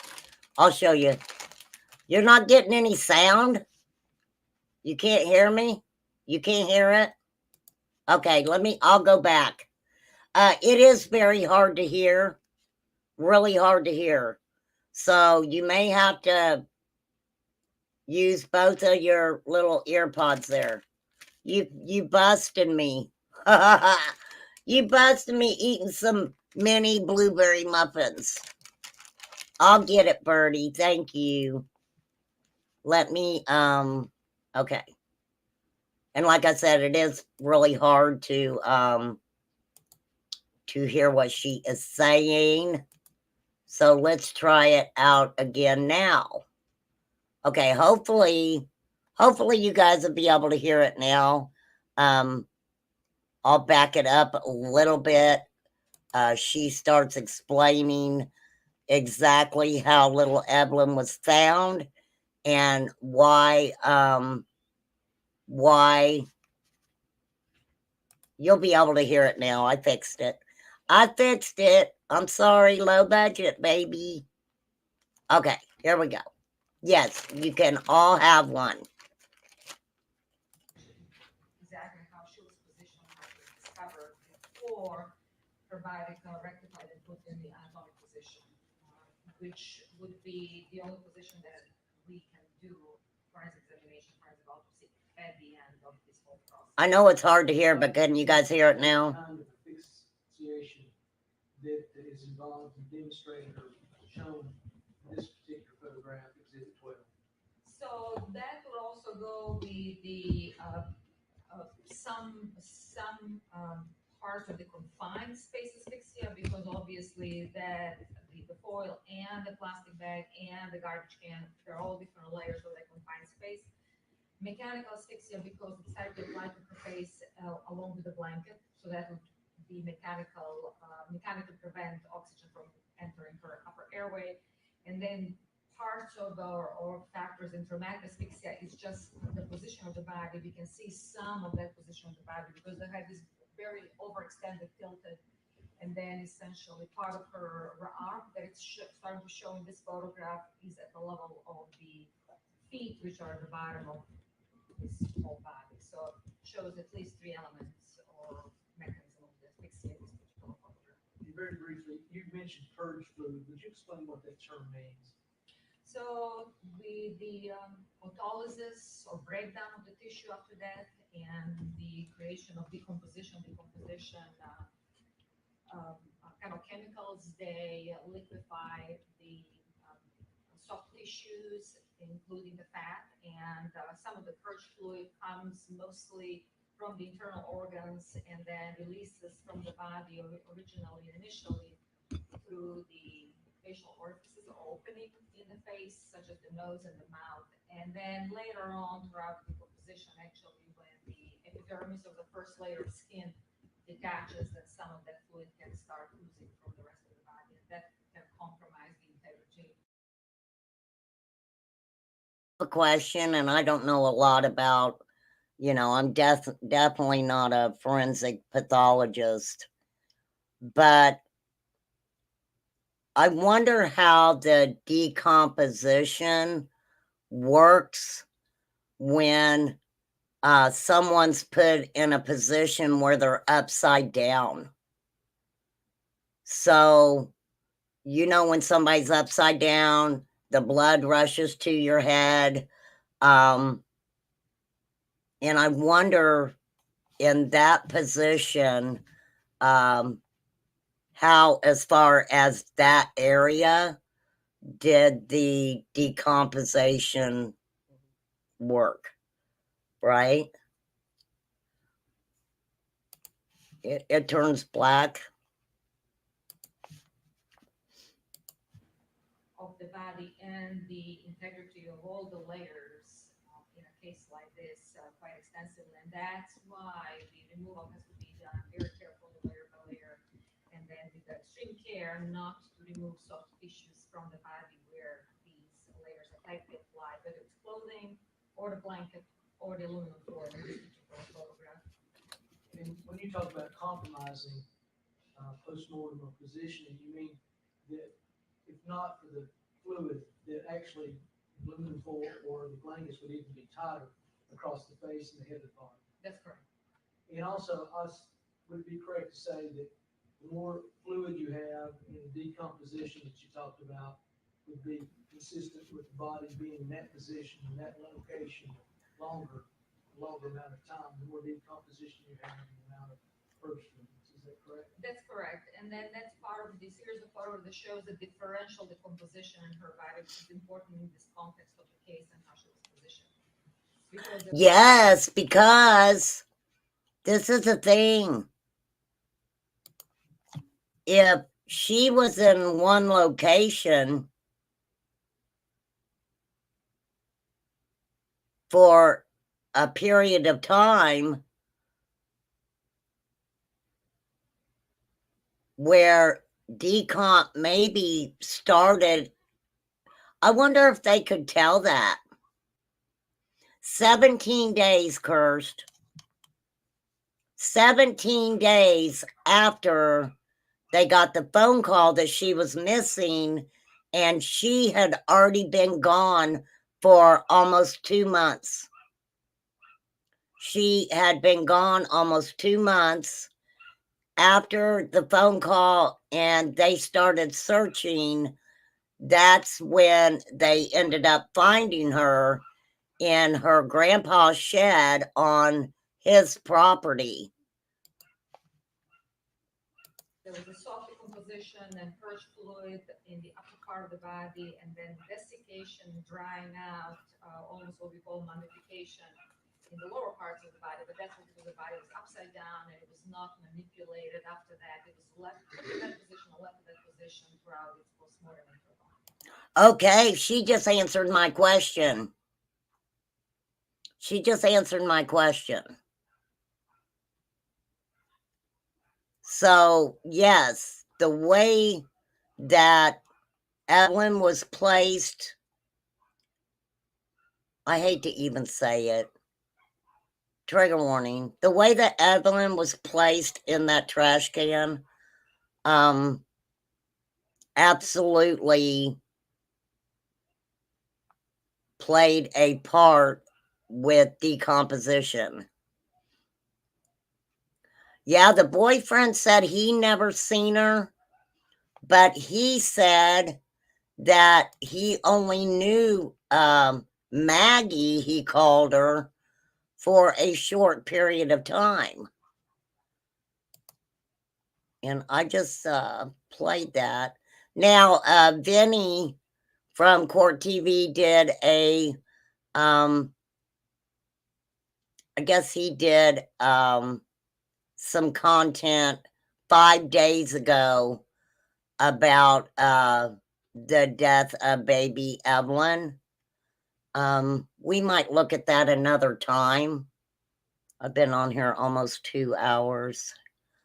But he did say, because I just showed it earlier, that he only knew her and had dated her for a short period of time. Let me go back and I'll find it.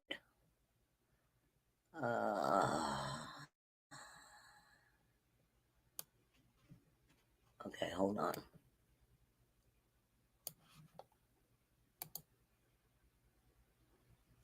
I'll pull it back up and me pull it back up for you guys so you can hear him talk himself.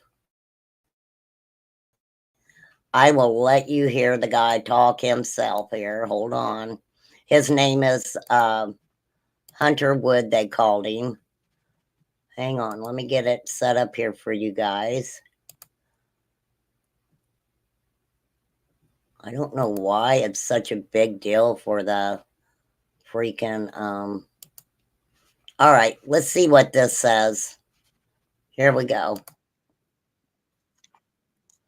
Oh shit. Sullivan County. She's believed to have been last seen a couple of months ago. That case is making headlines across Tennessee and the country. 1 day ago, the Sullivan County Sheriff's Office said a missing child investigation was underway for 15-month-old Evelyn Boswell. Investigators said she was last seen by some family members the day after Christmas. Around 8 o'clock last night, things escalated quickly. The TBI issue. Well, we don't know.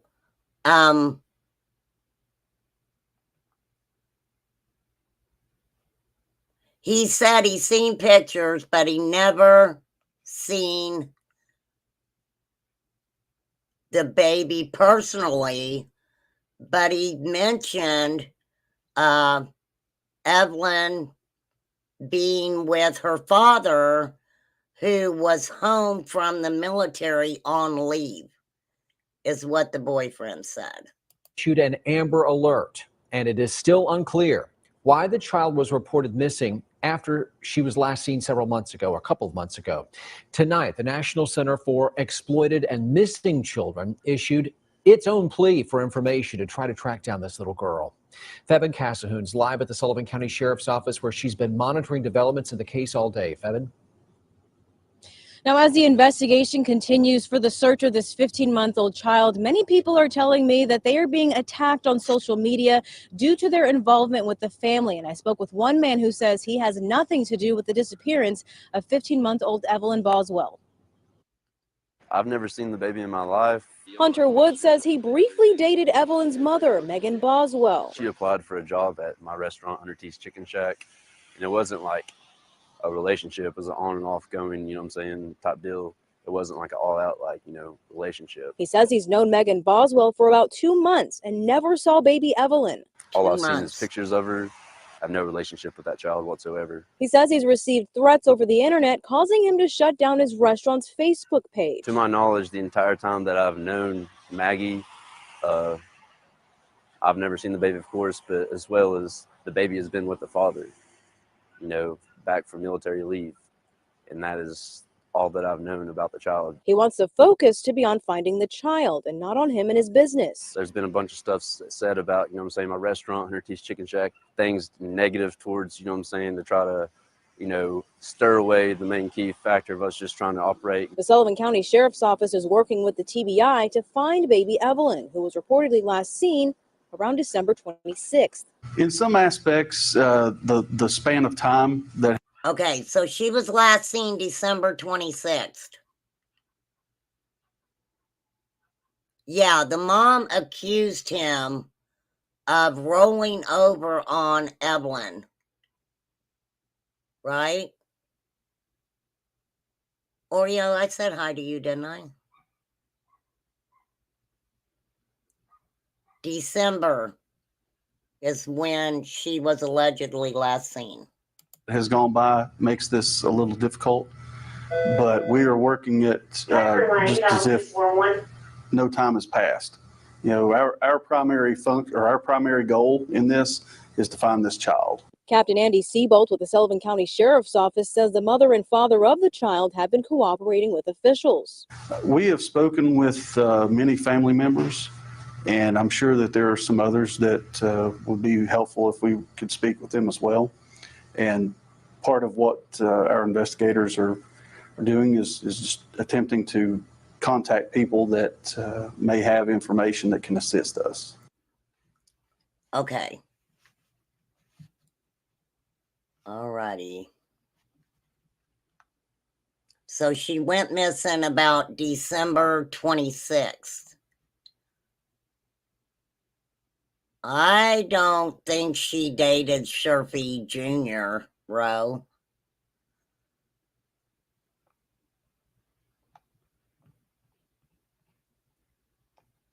But mom said boyfriend rolled over on her and asphyxiated her. He says, no, I did not have any type of relationship. It kind of sounded like, and this is just me, that she got a job there and they were doing the nasty, you know. She was off and on getting a little something from her boss. He basically said that he didn't feel like it was a relationship. So it sounded like you know, they had a little bit of fun at work, maybe. Yeah, I've never heard of that. I've never heard that, Ro. I've never heard that, that at all. So they interviewed that guy I don't think he was ever arrested. Let me find out real quick. Was the boyfriend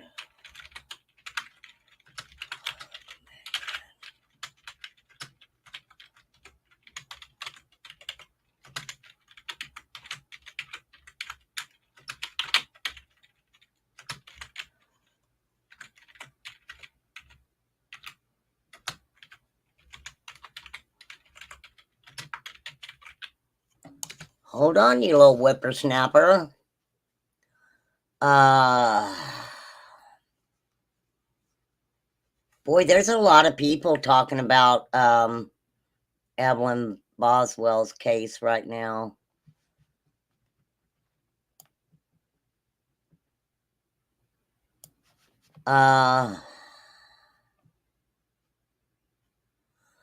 Now, they did arrest him in 2020. Okay, let me see. I know that he was arrested because of a DUI incident.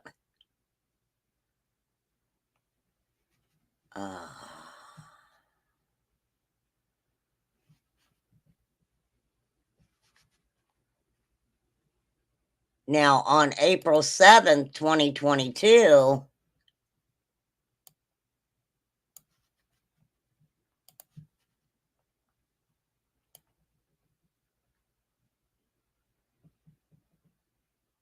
okay.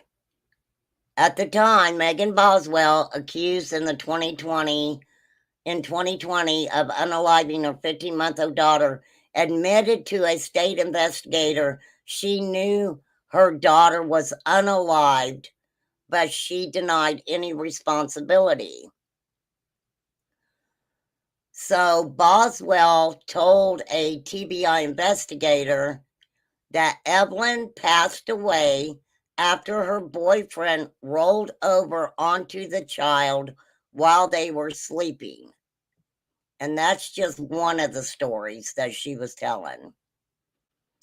That testimony was the first time evidence had been presented in the case against Megan Boswell, in which she admitted to having knowledge of Evelyn's unaliving prior to the discovery of little Evelyn's remains.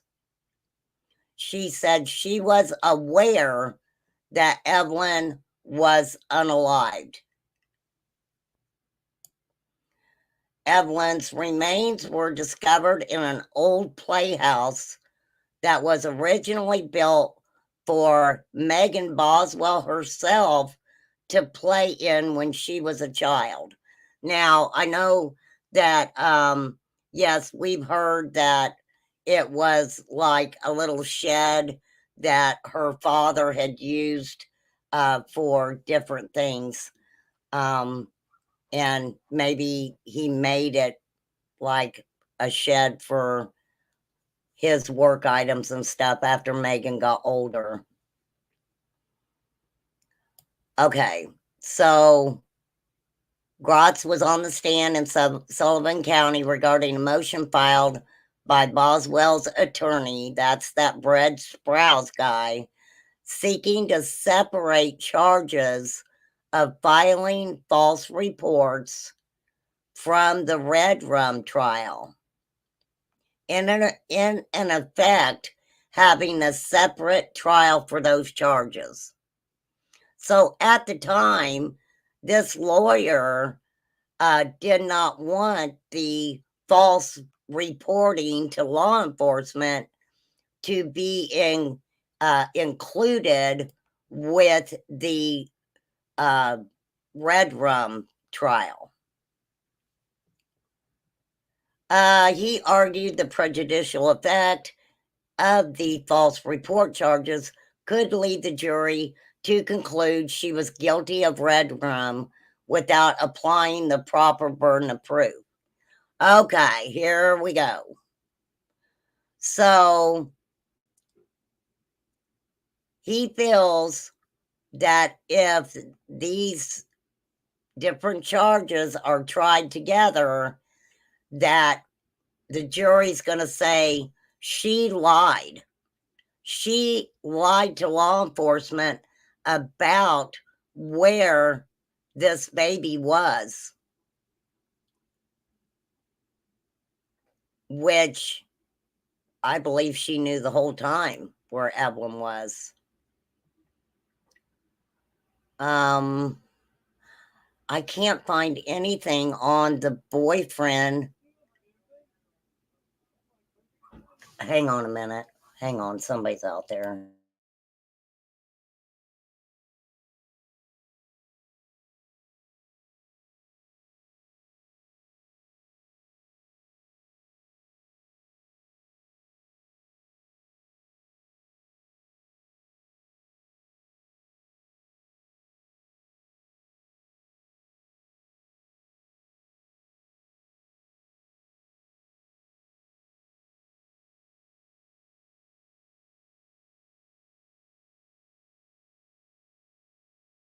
Okay, sorry.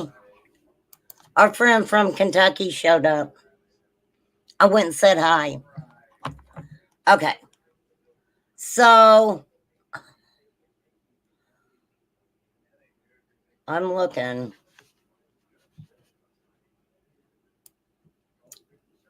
Okay. Evelyn was first reported missing in February 2020 by her grandfather. Okay, her grandfather, Tommy Boswell Sr., who told authorities he had not seen the child since early December 2019. They issued the Amber Alert, and of course, Evelyn's case, became nationwide news. Social media picked it up. So, nearly 3 weeks after Evelyn was reported missing is when they found her remains in the shed at the family compound. So, she had already been missing since like December. They said, close to a couple months. Then it took another 3 weeks to find her. Another 3 weeks to find this baby. I can't find anything cursed.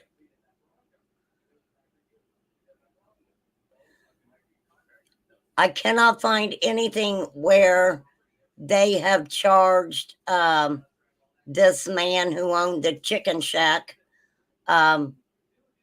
Cannot find anything that says that he was arrested for anything to do with Evelyn. What he ended up being arrested for a little later on was for driving under the influence. He got a DUI and they arrested him for that.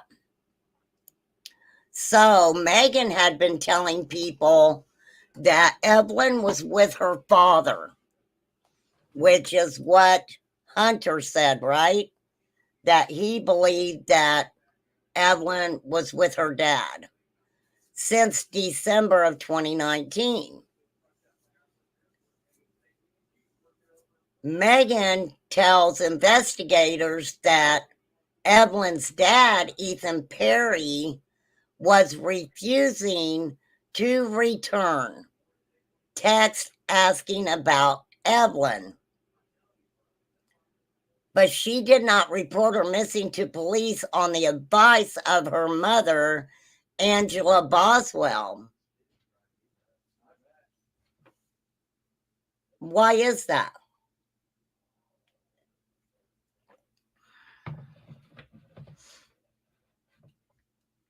So Megan's telling everybody that Evelyn's dad, Ethan Perry, is the one who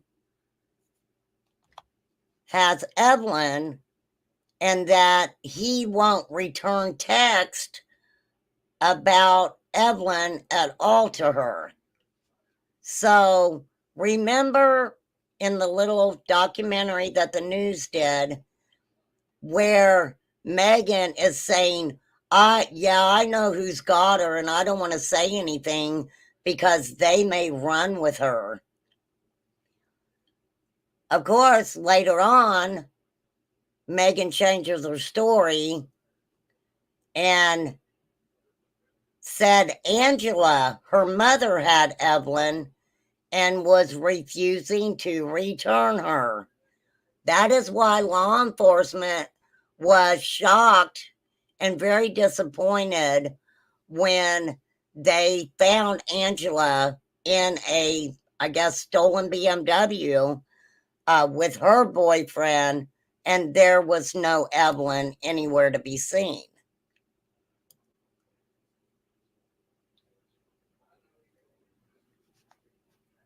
There was testimony that Megan told them Angela, her mother, gave Evelyn to an unnamed person and that Evelyn was safe and would have a better life with that person.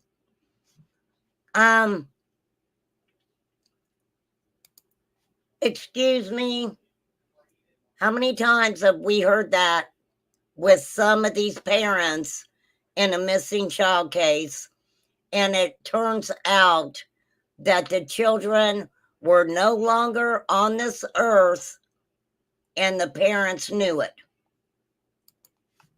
I'm just saying. I don't even think I have to mention names on that one. Okay, so she's saying, Mom, I gave her to Mom. Mom gave her to somebody else who's going to give her a better life. Finally, in late February, Megan admits that Evelyn is not alive, but said she didn't know where she was, didn't know where her remains were.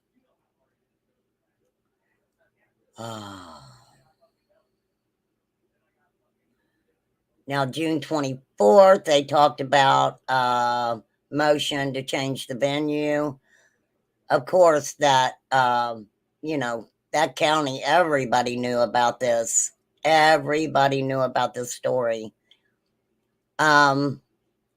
She had a mental health evaluation, but they did not believe that she had any mental issues.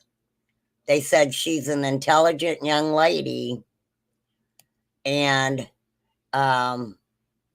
she was talking to a lot of reporters. Megan was talking to reporters like it wasn't a big deal.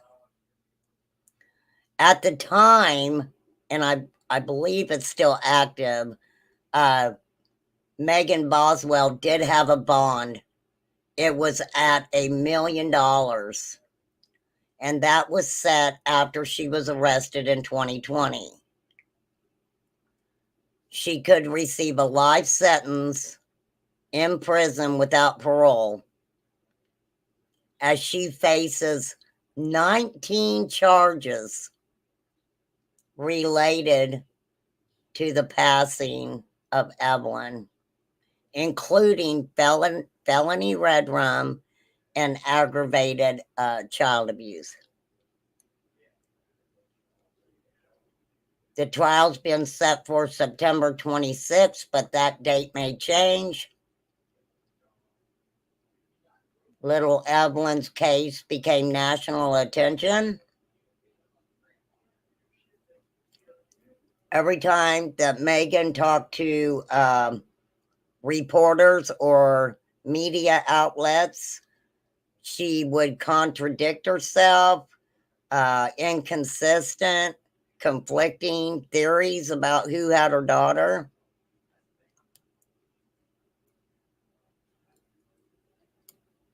And then the discovery of Evelyn also made big news throughout through the nation. Now, Megan was only 17 when she had Evelyn. Ethan Perry, he was 19. And he had joined the military a year earlier after graduating high school. Megan Boswell was living with her father and two younger siblings at what they called the family compound in Blountville at the time that Evelyn was born in November of 2018. Megan is accused of unaliving her daughter under two separate legal theories. So okay, I'm understanding a little bit now, because I was like, how can they charge her like for felony red rum twice in one case? So she's accused of unaliving Evelyn under two separate legal theories: that the child's passing resulted from an act of child abuse or from an act of child neglect. The indictment alleges Megan Boswell abused her daughter's remains, a charge typically leveled when a body is moved and hidden in some manner. Wow.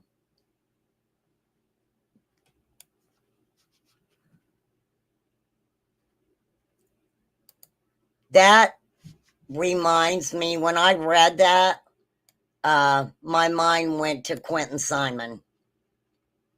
Went to Quentin. I knew she was guilty the first time I saw Megan on the news. She had a don't give a crap look on her face. She wasn't concerned about the baby at all. Sounds like poor Wee Harmony's case. That's a good point, Karen, with a C. And I have said this before. When we talk about these little babies and their cases, when we look at each one, and unfortunately there'll be the next one, there'll be another one that we'll end up having discussions about over here.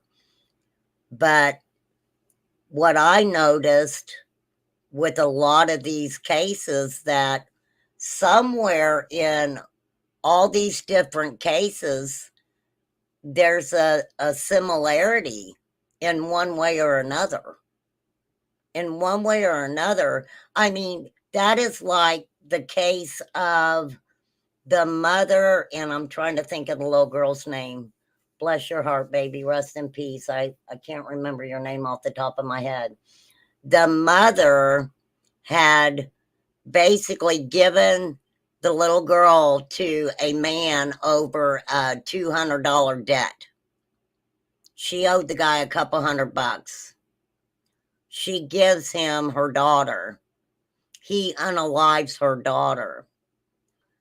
And things that this woman were doing, she was giving away the little girl's toys. Who does that sound like?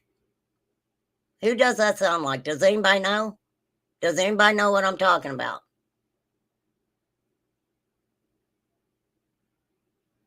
What is the similarity with the person I'm talking about and this woman who was giving her daughter's toys away? Row, winner, winner, chicken dinner. Yes. Yes. Candace did that also. I know that she Robin took them to the church, and the kids were washing them and stuff. Now, I think a lot of us just found that really odd, that people are trying to get the house together in case Summer does come back home, and to get the boys back. And Candace is taking, some of Summer's toys and taking them to the church. I found that really weird. Now, was there anything nefarious about that?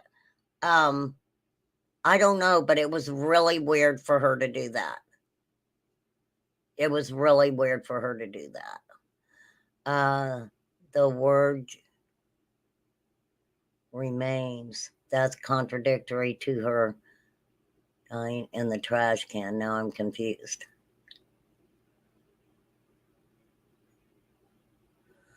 Well, what do you mean?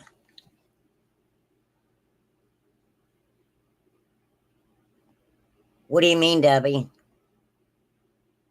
Set me straight, Deb. Set me straight, girlfriend.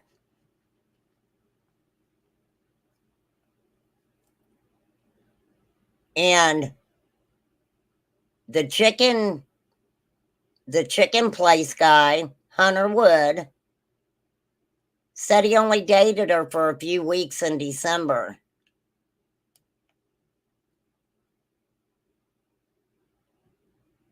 He met her when she applied for a job at his restaurant. Relationship wasn't serious. Never got serious enough that he seen any red flags. Megan had told him that Evelyn was with her dad because he was home from the military on leave for Christmas.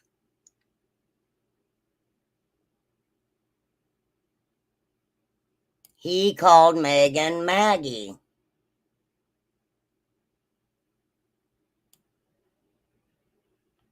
So I do not see anywhere where this guy was arrested at all. But if he didn't have anything to do with it, then I don't know why they would. And I'm sure the guy took a lie detector test.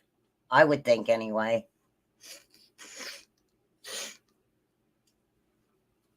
I don't know, Ro. What? Yeah, but I mean,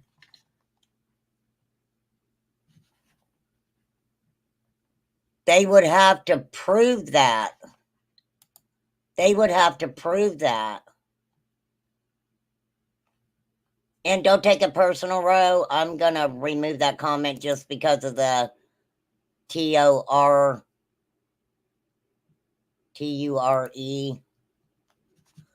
I don't know why YouTube's been on my ass lately, because I've been trying to be so good and they get me every freaking time. They're like, you're not suitable for us. You're not suitable. You need to add suitability. I'm like, fuck. Are you fucking for real? I'm so bad. Yeah, I don't know. I'm not sure where Megan was even living at that time. And hopefully we will be able to be in court when she goes to court.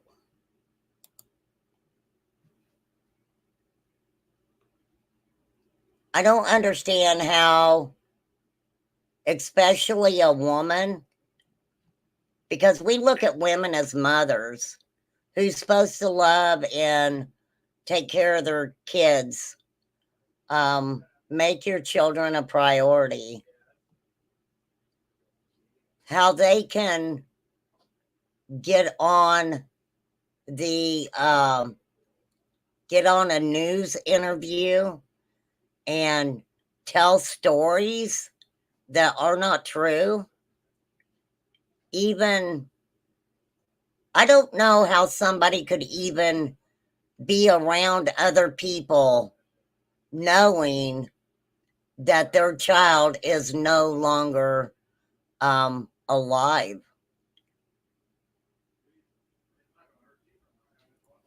Charged for everything that happened. Well, the let's go back to the forensic pathologist for a minute. And if you can't hear this, let me know so that way I can go back to it. But I think we're okay. And we'll go to photo exhibit number 13. What is significant for the purpose of this hearing? So the significance essentially, again, is that the evidence has to be taken layer by layer, sequential fashion. Finally, most of the foil is, looks like it's removed. It shows the imprint of decomposition fluid in parts of the foil that are covering the scalp and the face. And then the next phase now is removal of the blanket that is tightly applied to the face because. Okay, so she's saying right now that you know, she had to go through and do it step by step. She had to remove the bag. She had to remove the blanket. Then she, you know, had to remove the tin foil. So that's basically what she's talking about right now. In one of the subsequent photographs, you're going to see actually the face itself and how the blanket left the imprint of the pattern on the face, meaning that it was in that position and compressing the face and against the wall of the garbage trash can for a prolonged period of time during the postmortem interval. Another thing that really emerges now in this photograph is that her head is completely tilted. The back of the head is actually touching the upper back, and the shoulder and the arm are bent, and they're at the level actually of her gluteal area of her buttocks. And then essentially that's how she's kind of twisted in a reverse letter S shape. And that's in that shape now it's emerging as. So she's talking about the outline of little Evelyn's face.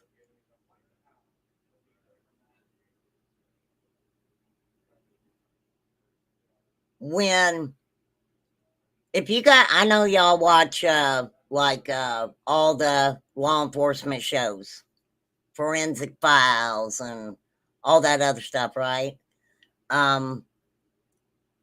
When like someone is, say somebody put a pillow over someone's face and they passed away from that, and especially if they end up like on their stomach or something with their face put into the pillow, there will be evidence after them being, you know, in that position of facial features. I know that sounds weird and I may not have explained it right, but We are now removing the blanket from her. Would that be an example of traumatic and mechanical asphyxiation? That's correct. The thick layers of the blanket that it's kind of folded over the face, and then also the position of the body in this S shape and the upside down position, and that would be traumatic component. And this is something the child would not be able to do on its own. This would be done by a person, another individual would have to be consistent with that. Would be correct? That's correct. To be packaged like this, positioned like this, and in that particular location, that has to be an adult.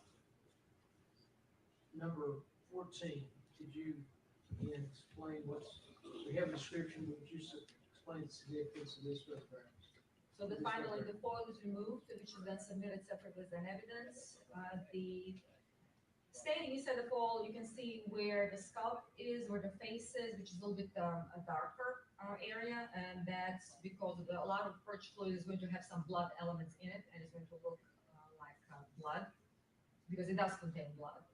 And then, of course, the severe overextension of her head and neck area is really emphasized in this particular photograph, being against her back, and then her now right upper arm is exposed, and then. And I'm trying not to talk too much to this because I know she's hard to hear anyway. So I just want to make sure you guys are hearing what she's saying without my big mouth interrupting.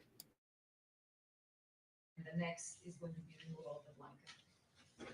Does this photograph again corroborate by taking another layer, showing just how tightly applied the aluminum foil and how snug that it was to the head? Yes, it was snug, it was voluminous, and then on top of that now we are emphasizing the unnatural overextension of reverse letter S shape of the body, how it was placed in the trash bag in the trash can. Would this be consistent with traumatic and mechanical and positional asphyxiation? Yes. So next we'll go to exhibit number 15. Again, I'll ask you the same question. What is significant in this photo? So the significance now is just that the close-up of that particular position of the child, that now the blanket remains in. Okay, so basically, this case also reminds me a little bit of Quentin Simon. It is alleged that Leilani had taken an object and hit Quentin with it.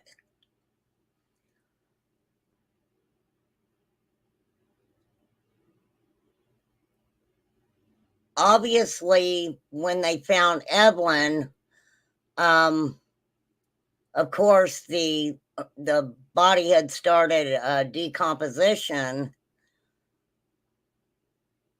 So I wonder how hard it was to, I mean, because if the medical examiner's saying asphyxiation, then there would not have been like damage.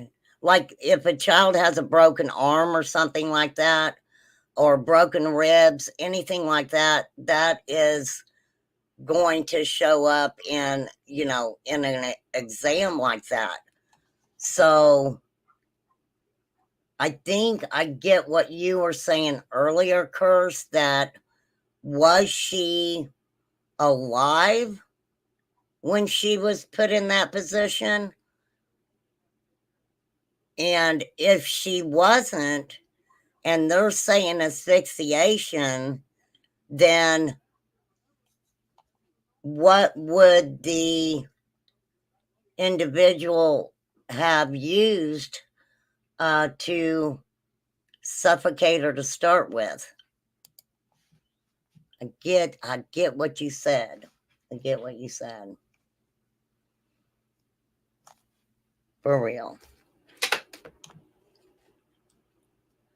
Okay, I've been on here 2.5. Drop the link. Anybody who wants to come up, please feel free to come up and let's talk about this a little bit.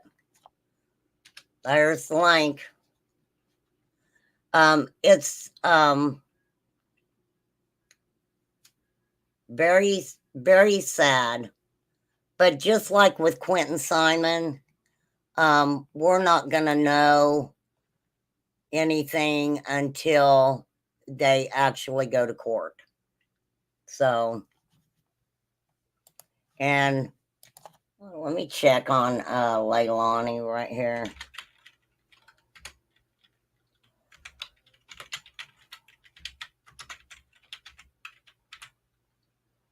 Let's do a Leilani update. Let's see. Yeah, they set the trial date. They sure did.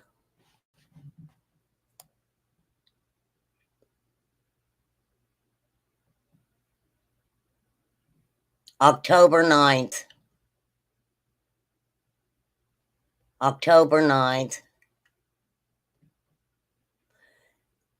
Leilani, let me pull over to this tab. Leilani reported Quentin missing on October 5th, 2022. She goes to court on October 9th of this year. Leilani, she just looked like a really messed up person. I'm sorry. She did. When you looked at Leilani, she definitely, yeah, you can kind of tell there's something wrong there. Absolutely. So here's the family.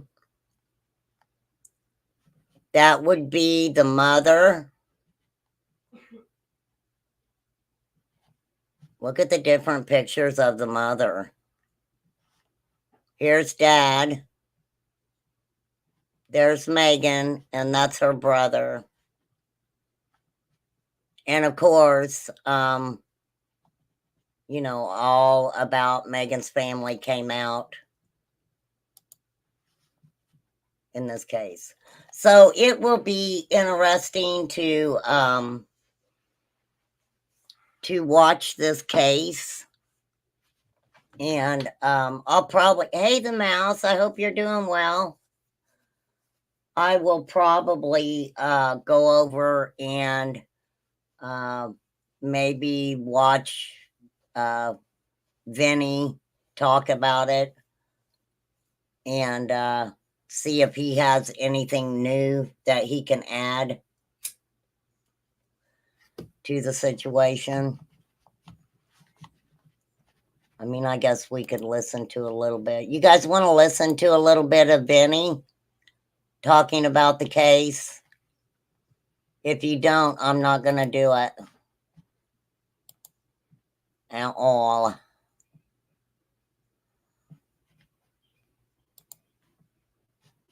We know Vinny's pretty good.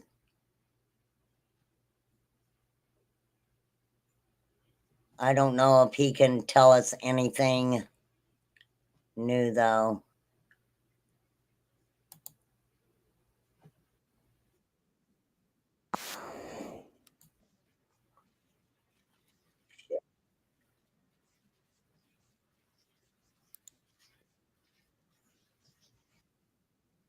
Okay, I don't think he's got anything new to add to it, so I'm not going to play. It's okay. Debbie's down with it. All right, well, let's listen to Vinny for a minute then. If you all are down with it. I am going to speed it up, though. Vinny just did this 5 days ago. I am using this under the Fair Use Act. And I can read it if you want, because it is a banner. It's a banner. For real. Okay, H.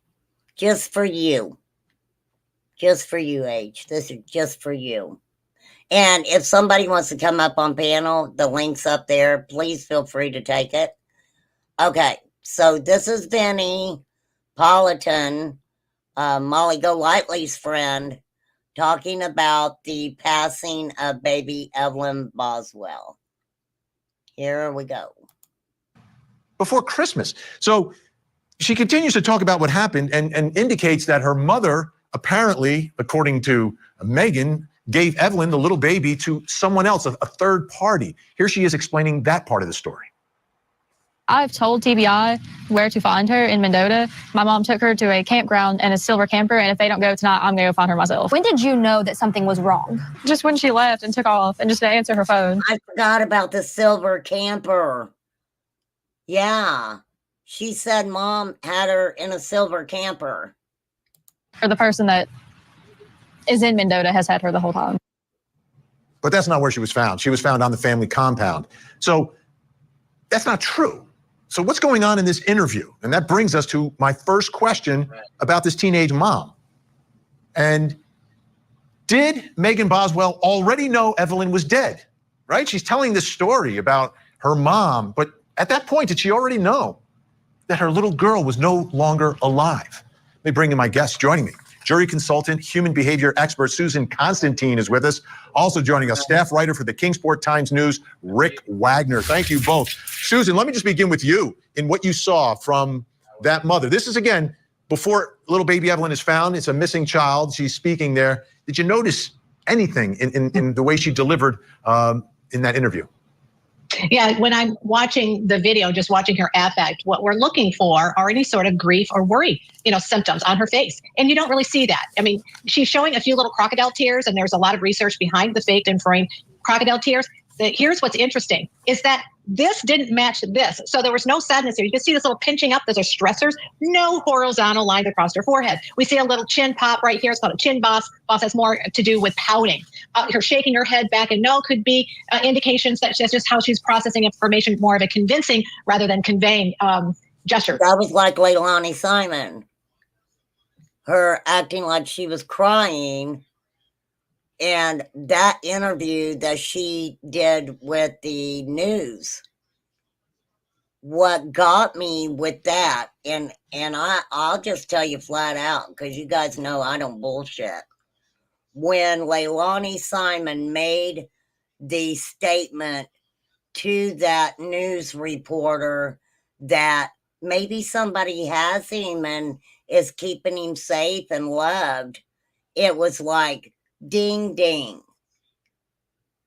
Heard the same thing from Don Wells. So my mind, because it's just the way my mind works, went to Cher. And, maybe Cher talking with Don Wells about that. I can see that too. I can absolutely see her, if she believes Dawn is not guilty of anything, saying, look, the hope is somebody's got her that's loving her and taking care of her. Well, when old Leilani said it, I was like, okay, we know Cher's been talking to her and Billy Joe. So it was just something that my mind was like, that's probably something that Cher has said to her. For real. So knowing, I'm not going to say that Cher knew it, but Leilani knew. She knew what she did to Quentin. And she sat there on the news knowing it was going to be seen nationally and talked about what she talked about. Overall, this would give me suspicion just because her overall affect really didn't match the severity of her daughter missing. It just was out of sync. So those are the kind of things what we call face anomalies. We see face anomalies that don't synchronize the way they should. Those are what we call points of interest, and we hone in on that. We're missing some other pieces to it before I can actually say she's deceptive. Okay. Lady, did you ever look at Candace and Dawn? That would be interesting. I want to take a look now. TBI Special Agent David Gratz testified in court about an interview he did with Megan Boswell the next day on February 25th, 2020. Take a look. And this is what he testified to. She did say she was aware that Evelyn was dead. However, she told the story that it resulted from either her or Hunter Wood rolling over the child while sleeping, but she did not know the location of Evelyn's body. Rick Wagner from the Kingsport Times News, who's been on top of this story throughout. Rick, she's told a lot of stories. A lot of different stories. What are you taking away from what she knew and at what point? Well, I think it's very clear that the prosecution is very convinced that she told some things that were not true. She, among other things, among the murder charges, faces 12 counts of giving false police reports, and she attempted, or her attorney did, recently to have those heard separately, but that did not get approval from the judge. Okay, good. The judge did not approve for all this to be done separately at all. So,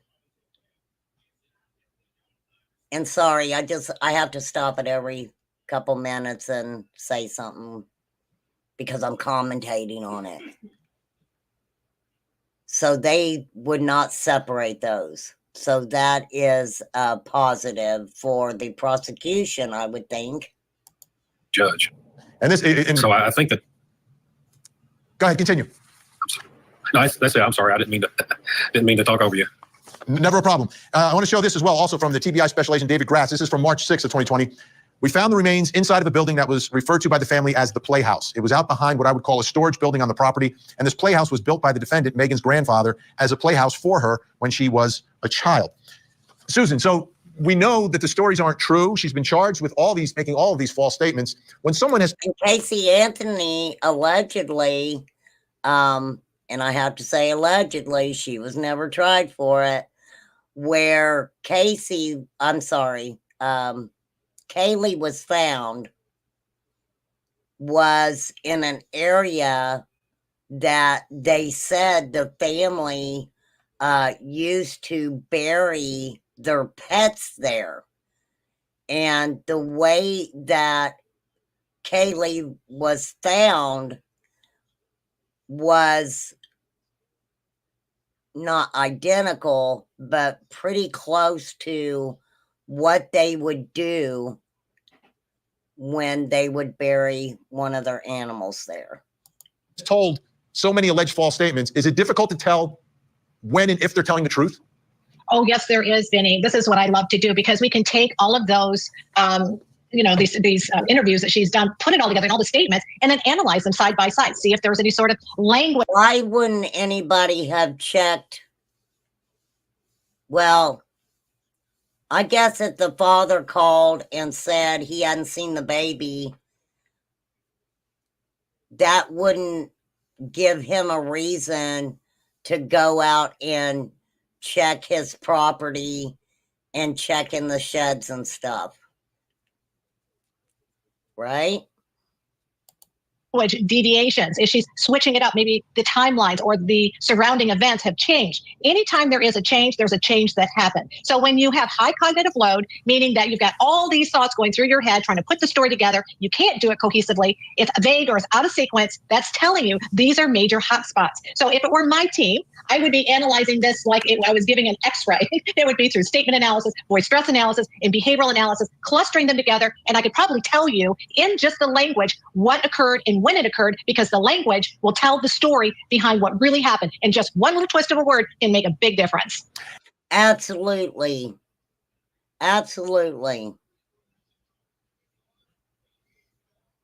I try to do that a lot if I'm watching different interviews. Not only do I try to listen to what's being said in the context of it, but you also look at their behavior, the looks on their face. You can look at all kinds of different things. And Rick, we talk about the different stories she's had. One story was that Evelyn's father had her, but Evelyn's father, not even in the state, right? Yeah, he was in the military. I believe he was in one of the Carolinas when, at the time, she alleged that he had had physical custody of Evelyn. So that turned out to not be possible. They got him on the record pretty quickly about that. And Susan, is there any difference in evaluating someone who is this young? You know, when she had the baby, she was just 17 years old, and she appears to me as being younger than her age in the way she speaks and the way she acts. Is that something you take in trying to figure consideration? Out? Right. Well, yes and no, because there's the psychological development of the person. So sometimes the language might change and be more infantile. We'd be able to tell maybe their age range more mentally. But no, you can take their statement and still run it through statement analysis. I had a case just the other day. It was a 9-year-old alleging that he was molested by his stepfather. So we had to use voice stress analysis to determine whether that child was truthful. So yes, you can use it because it will pick up those little micro vocal tremors. And regardless of what age, when you deviate from the truth, it's going to show up no matter what. But it has to be intentional. You have to know the truth, deviate from the truth, and that's where the stressors will be found. And Rick, any indication from grandma or grandpa, and I'm speaking Evelyn's grandmother and grandpa, that they knew what was going on here? It's really hard to tell. We covered this sort of as a team effort, and there were a lot of different people involved. But I can't recall that I think I recall that the grandfather was very concerned about this, and at some point the sheriff's office from Sullivan County got to the root of it and found Evelyn. All right. Unfortunately, not living. Okay, so the father was concerned. The father was concerned and called law enforcement.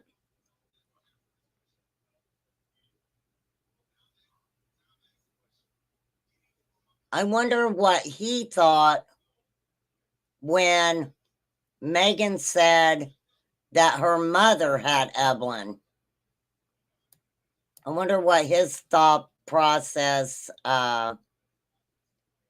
was.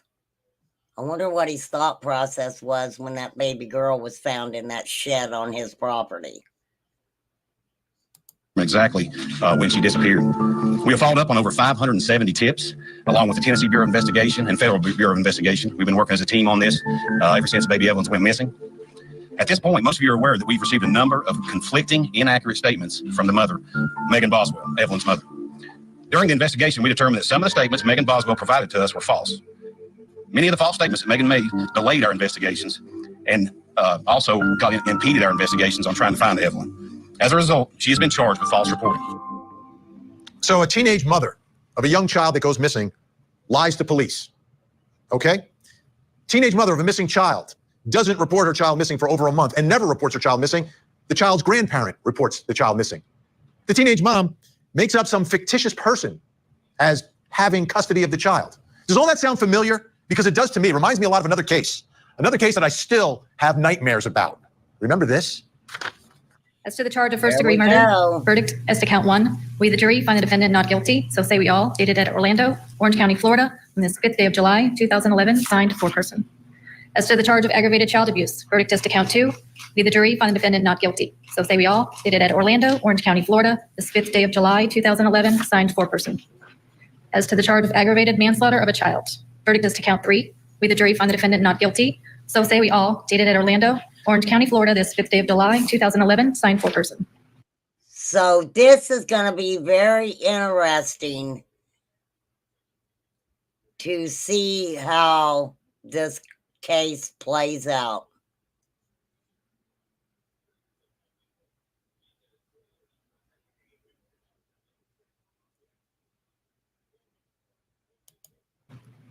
As to the charge of providing false information to a law enforcement officer, verdict as to count 4.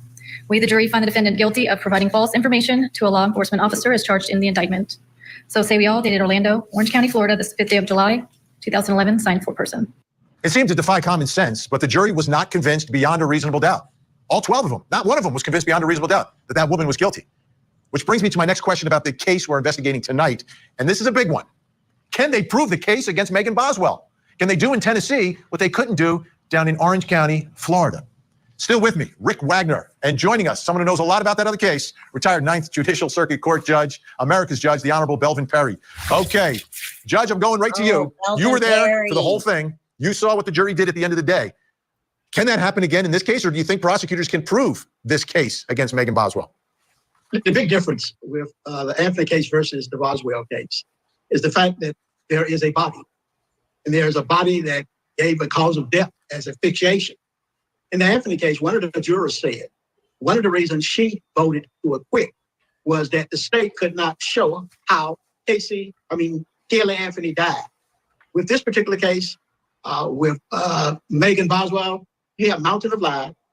You have her being last seen with the child and her not reporting and making up stories. So I think they stand a better than average shot at this time of proving her guilt beyond and to the exclusion of a reasonable doubt. Rick Wagner from the Kingsport Times News. There have been some developments over the summer in this case. It started as felony murder, but my understanding is now we're up to first-degree murder in this case? Yeah, back in, I think it was in June of 2024, there was a felony first-degree premeditated murder added to the 2 previous first-degree felony murder charges. And in addition to that, she had 12 charges of false police reports in 1 count each of child abuse, child neglect, and abuse of a corpse. So the prosecution obviously is going to go for all those, and it's all going to be in one trial, as I said before the break. Judge Perry, the fact that they're now charging first-degree premeditated murder, upping it from felony murder, right? it seems that they must have some additional information because they've got to now prove that this was planned, this was plotted, this was her intention. This is not some accident. She wasn't disciplining the child and the child just died as a result of some physical abuse. This was like. Okay, so premeditation.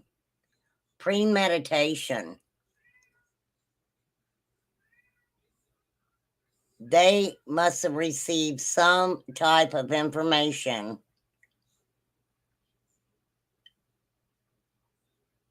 that they obviously feel they can prove in a court of law that she premeditated. I learned about reasonable doubt that day. Kaylee was my first case I ever followed daily.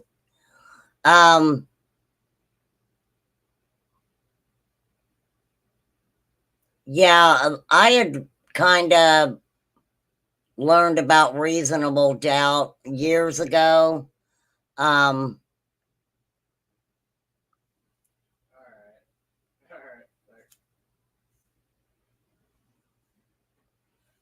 But a lot of people, that case, the Kaylee Anthony case, I believe, there were a lot of keyboard warriors, I'll call them, that, absolutely just covered that case.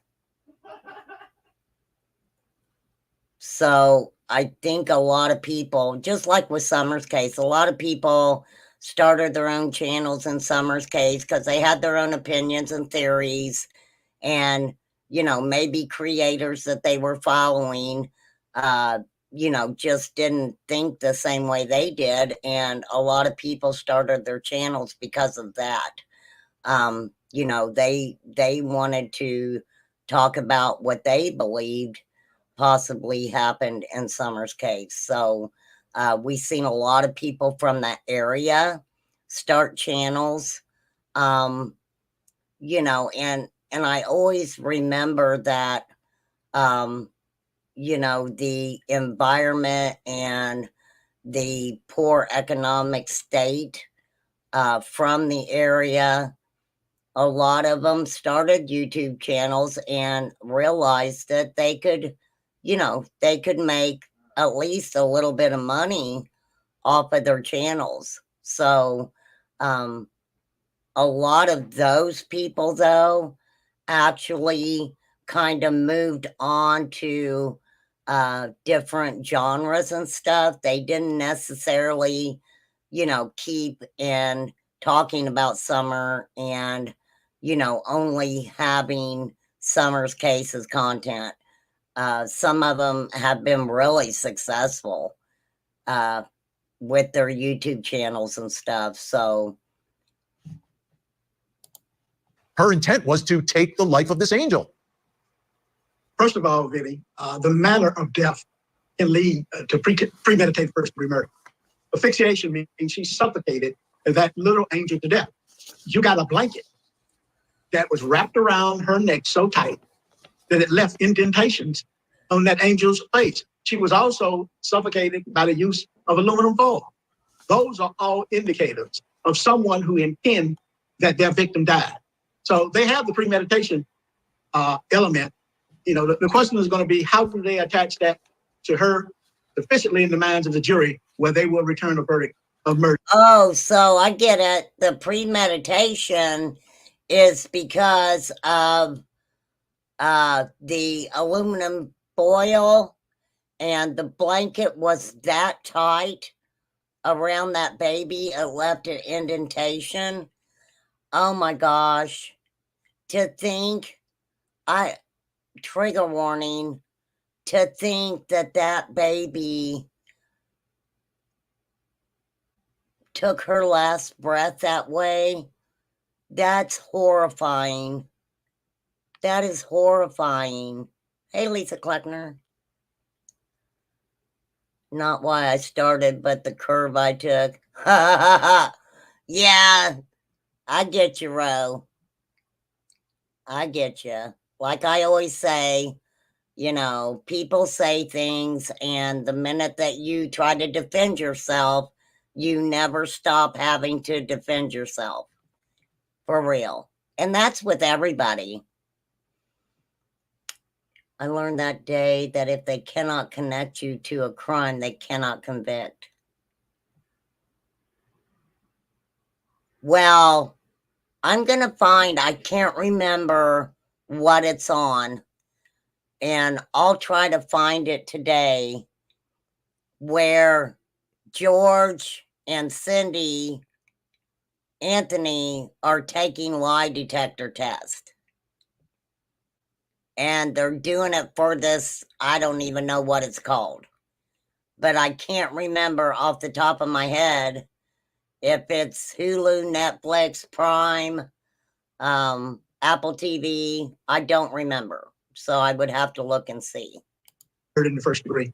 Rick Wagner, this obviously is a huge story in the community, and they're going to try this case in the community, is my understanding. They're going to try to get a jury out of Sullivan County. Judge Belvin Perry had to import some jurors from another county. What's the vibe in the community right now regarding little baby Evelyn and her mom, who's been charged now with this first-degree premeditated murder?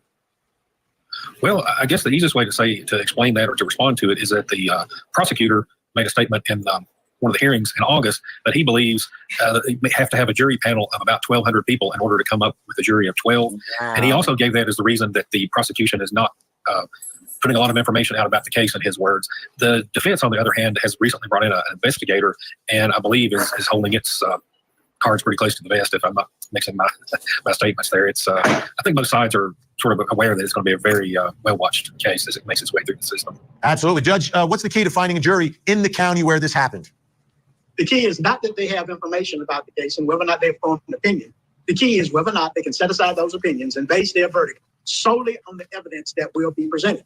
Some jurors can, some jurors cannot. It just depends on how many of them who will say that I have no opinion, or I've set aside that opinion, and I can make my decision solely on the evidence presented during the trial. Okay, so this is going to be interesting with this trial. I say it all the time that I'm going to follow a trial and cover a trial. I said I would do it for Quentin Simon. We haven't got to that date yet. We definitely will be sitting in court with Evelyn Boswell's case. I think that the best case scenario for this trial to go off without a hitch is that they have a judge as good as the Honorable Belvin Perry taking over this case. Judge, thank you so much. Great to see you. Rick, great to see you.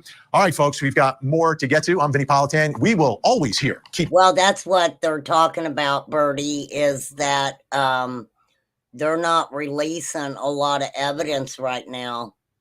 All right, Benny, let's get back to you, Benny.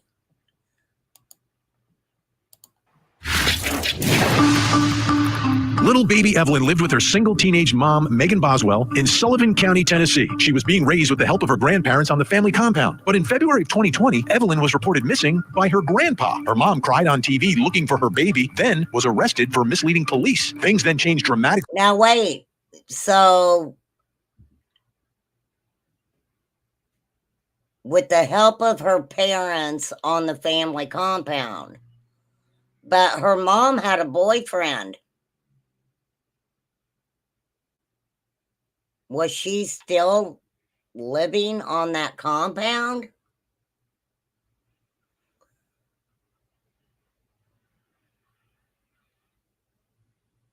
Huh. In the case when Evelyn was found dead on the family compound. And now Megan has been charged with first-degree premeditated murder. When we first started. Oh my God, she's got the Leilani Simon look. Seriously, look at her face. Her eyes, it's like...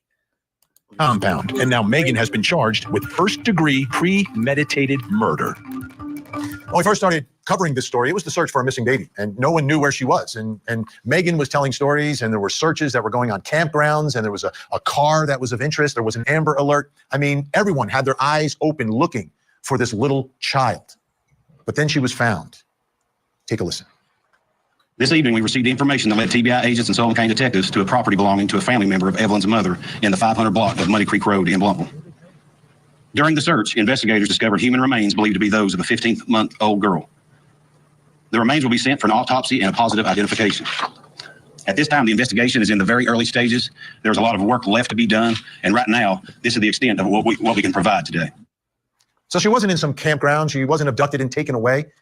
She was on the family's property where they all lived, where Megan lived, where Evelyn lived, where the whole family lived, which brings me to our next question, which is an important one for a child who's been murdered. Who was in baby Evelyn's life? Who were the people surrounding this 15-month-old child with those big, bright blue eyes? Joining me, staff writer for the Kingsport Times News, Rick Wagner is with us, and also... Okay, now, at the beginning, that was the first thing I did was kind of let everyone know a little bit about the Boswell family. Joining us, clinical and forensic neuropsychologist and author of the book, The New Rules of Attachment, Dr. Judy Ho. I want to start this discussion and take a look at Evelyn's family tree, so we have an understanding of some of the people who were surrounding this little girl. And we begin with, of course, Evelyn Boswell, the child, and her mom, Megan Boswell. You look at Megan, she was just a teenager when this child was born, was 17 years old, and she's been charged with making false reports, but also charged with the first-degree premeditated murder of Evelyn. Then you've got Ethan Perry, who is Evelyn's father.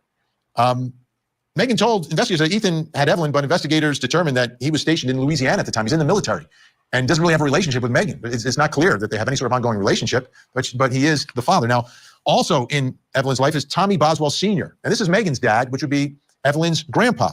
And he's the one who actually reported her missing and was married to Angela Boswell until they divorced in 2014. That couple had a lot of domestic violence incidents and calls, and he's the one who owns that family compound on Muddy Creek Road where he and Tommy operated a business. Now, Angela Boswell, also in Evelyn's life, that is Tommy's ex-wife, but is the grandma of Evelyn and the mother of Megan Boswell.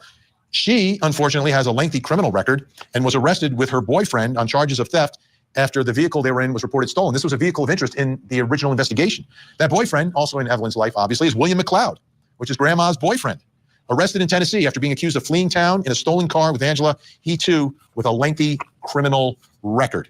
So now, the thing that I want you guys to remember, when you look back on the criminal history of this family, I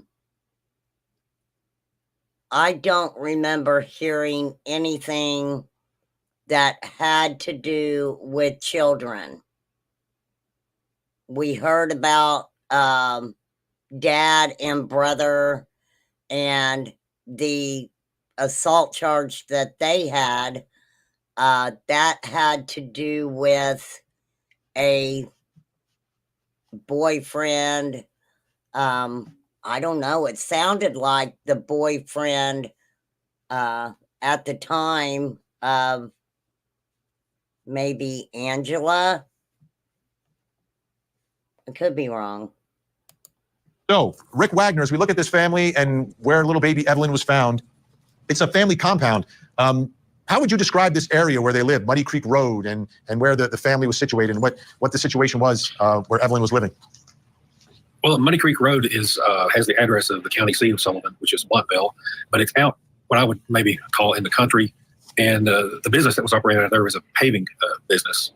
And I wouldn't say that it's an extremely rural area, but it also isn't a metropolitan. It's more of a suburban to almost a rural area. And my understanding of the small little, we call them yard barns in this part of the country, is that it was pretty much just a storage unit yard barn, maybe somewhere where the children would play. And I remember that pretty vividly from the 2020 when they first announced they had found her body. Dr. Judy Ho, as we showed the photos of her family, I think the people at home are probably noticing something. They all appear to be mugshots of some sort. This is not from a family photo album. The family photo album is mugshots. What are your thoughts about the world? Your company's data ecosystem is complicated. Benny. That was pretty good. I mean, all right, let's finish up. Was living in the world that Megan was raising Evelyn in. Well, seems like there was a lot of instability, possibly a lot of chaos, not great role modeling, clearly, for Megan, who is a teen mom. And really uncertain as to how Evelyn was being taken care of in terms of her basic needs, in terms of what she was witnessing, because Vinny, you mentioned that there was a long history of domestic violence between Megan's mom and her ex-husband, Tommy, and then her current boyfriend at the time of arrest is somebody who shared a long criminal history with her. And it can be really hard when children grow up in that environment. I'm talking about Megan as well as Evelyn, seeing that this is your parents' lives, not really having good role modeling to understand what parenting should be about and what the priorities need to be when you become a parent. She's probably more immature than the average person her age to begin with. And then the father's not in the picture. So I wonder how much support she really had in all of this and raising Evelyn. I want to read this. This is from the Knoxville News Sentinel, describing some of the chaos in this family. Angela Boswell was 16 when she gave birth to Tommy Boswell Sr.'s first son, Tommy Jr., back in 93. Background check shows that Tommy racked up an assault charge in Sullivan County a few months after the boy's birth, but the details no longer available. TBI report shows he was convicted of a misdemeanor assault a year later. The couple, records show, eventually moved to Bulls Gap in Greene County. 2001, Angela Boswell gave birth to the couple's second child, which was Megan, Evelyn's mother. Angela married Tommy Boswell Sr. a few months later. By 2009, the couple was back in Sullivan County, settling the kids in a manufactured home atop a hill on a family-owned plot of land on Muddy Creek Road. But there was little harmony inside those walls. In March of that year, Tommy Boswell Sr. told deputies his wife attacked him, stabbing him in the neck with an ink pen and struggling with their then 14-year-old son, Tommy Jr., as he tried to rescue his dad. What picture does that paint for you, Dr. Judy Ho? Wow. So, yeah, I read that to you guys, but then he said it. She stabbed him in the neck with a pin. That's, yeah. That's kind of crazy. So a year later, okay, so Megan's mother did that to her dad, and then her mom filed for divorce in September 2014, which was 2 months before Elijah's first birthday. Megan was 13 then. She wanted custody of both. She got the divorce over with a year later in an agreed settlement, entering at a hearing Tommy Boswell Sr. didn't attend. A year later, the couple were celebrating another birth, Charlotte Boswell. By the time Charlotte was 2 years old, the Boswells were again in turmoil. So she files for divorce. She wants custody of Megan and her brother. No, I take that back. Okay. Let me rewind that a little bit. I want to understand this all the way. Okay. We'll take it back just a little bit more. Okay, so Megan's mom was 16 when she gave birth to Tommy Jr. in 93. Tommy Boswell Sr. had racked up a couple of assault charges in Sullivan County a few months after Tommy Jr.'s birth.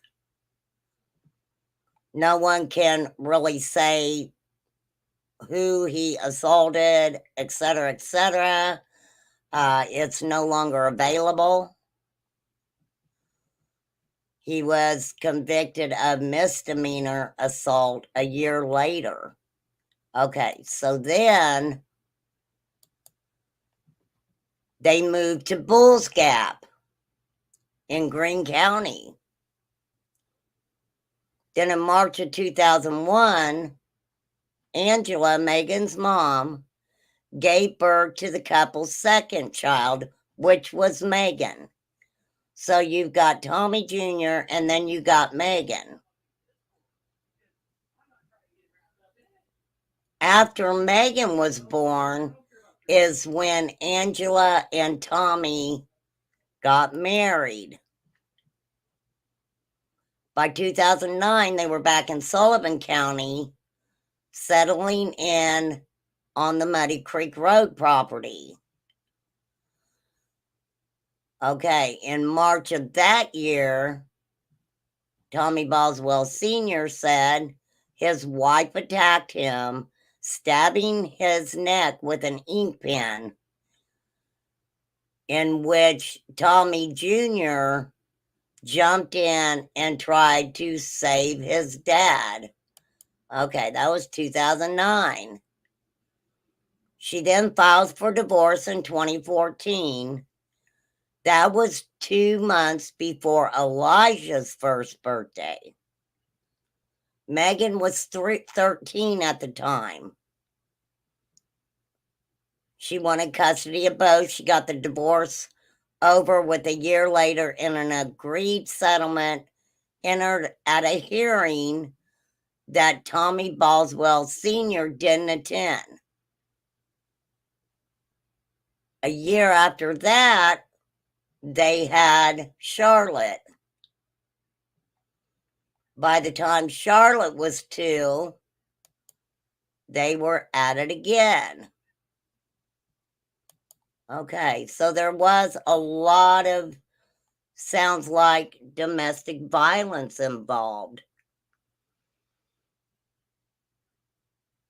That are in her life, showing her what it is when a relationship has conflict, how you resolve that conflict, what you do when you're upset with somebody. She's not learning good emotion regulation skills herself. She's probably not learning good life skills. As we both have said, this is a very chaotic home, moving back and forth, trying to settle down, and then having more of your rap sheet follow you for a variety of reasons. And I think that that's very, very difficult for a young mind.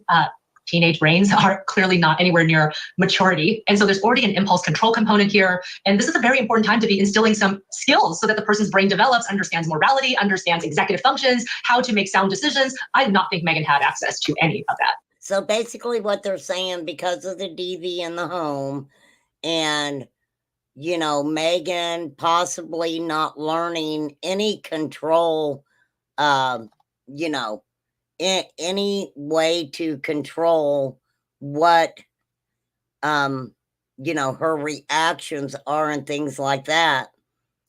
Could the possibility have been there that she got angry at Evelyn for some reason and did what she did? I can't wrap my mind around the aluminum foil and stuff. I really can't. Yeah, and Rick, we look at the records, we look at the family and the array of mugshots that we can use to show who everyone is. To me, it signals as we look forward to try to figure out exactly what happened to Evelyn and who could have been responsible and how it happened, that there's a lot of chaos and a lot of law enforcement intervention involved with this family, generation after generation now. Yes, I think that a lot of that is going to be the things that are talked about during the forthcoming trial that neither side is really willing to say. I'm sure there's going to be some presentations on this person may have done this person may have done that. I think it's important to note, though, that the grandfather, I think, is the one who reported her missing, his granddaughter, Evelyn, and he may have, directly or indirectly led to the finding, because he obviously was open to them, to law enforcement searching his property, or they, or at least didn't oppose that. And it's sort of a sad story all the way around, and there's a lot of moving parts, and I guess it will be determined in the court if one of those moving parts may have been part of the motive and part of the, Okay, so let me ask you guys this. You know that the grandfather is the one who called in.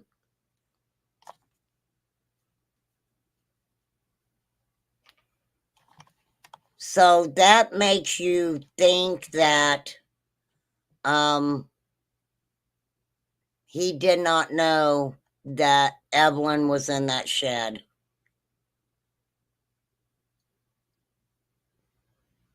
Because he's the one who called, I would think that even before, because Evelyn was gone a couple months, he hadn't seen her, so that's why he called. With him being the one that called, I don't think he knew Evelyn was on that property. And if he had known, I think he would have contacted law enforcement a lot sooner than what he did. I think that if he would have thought that Evelyn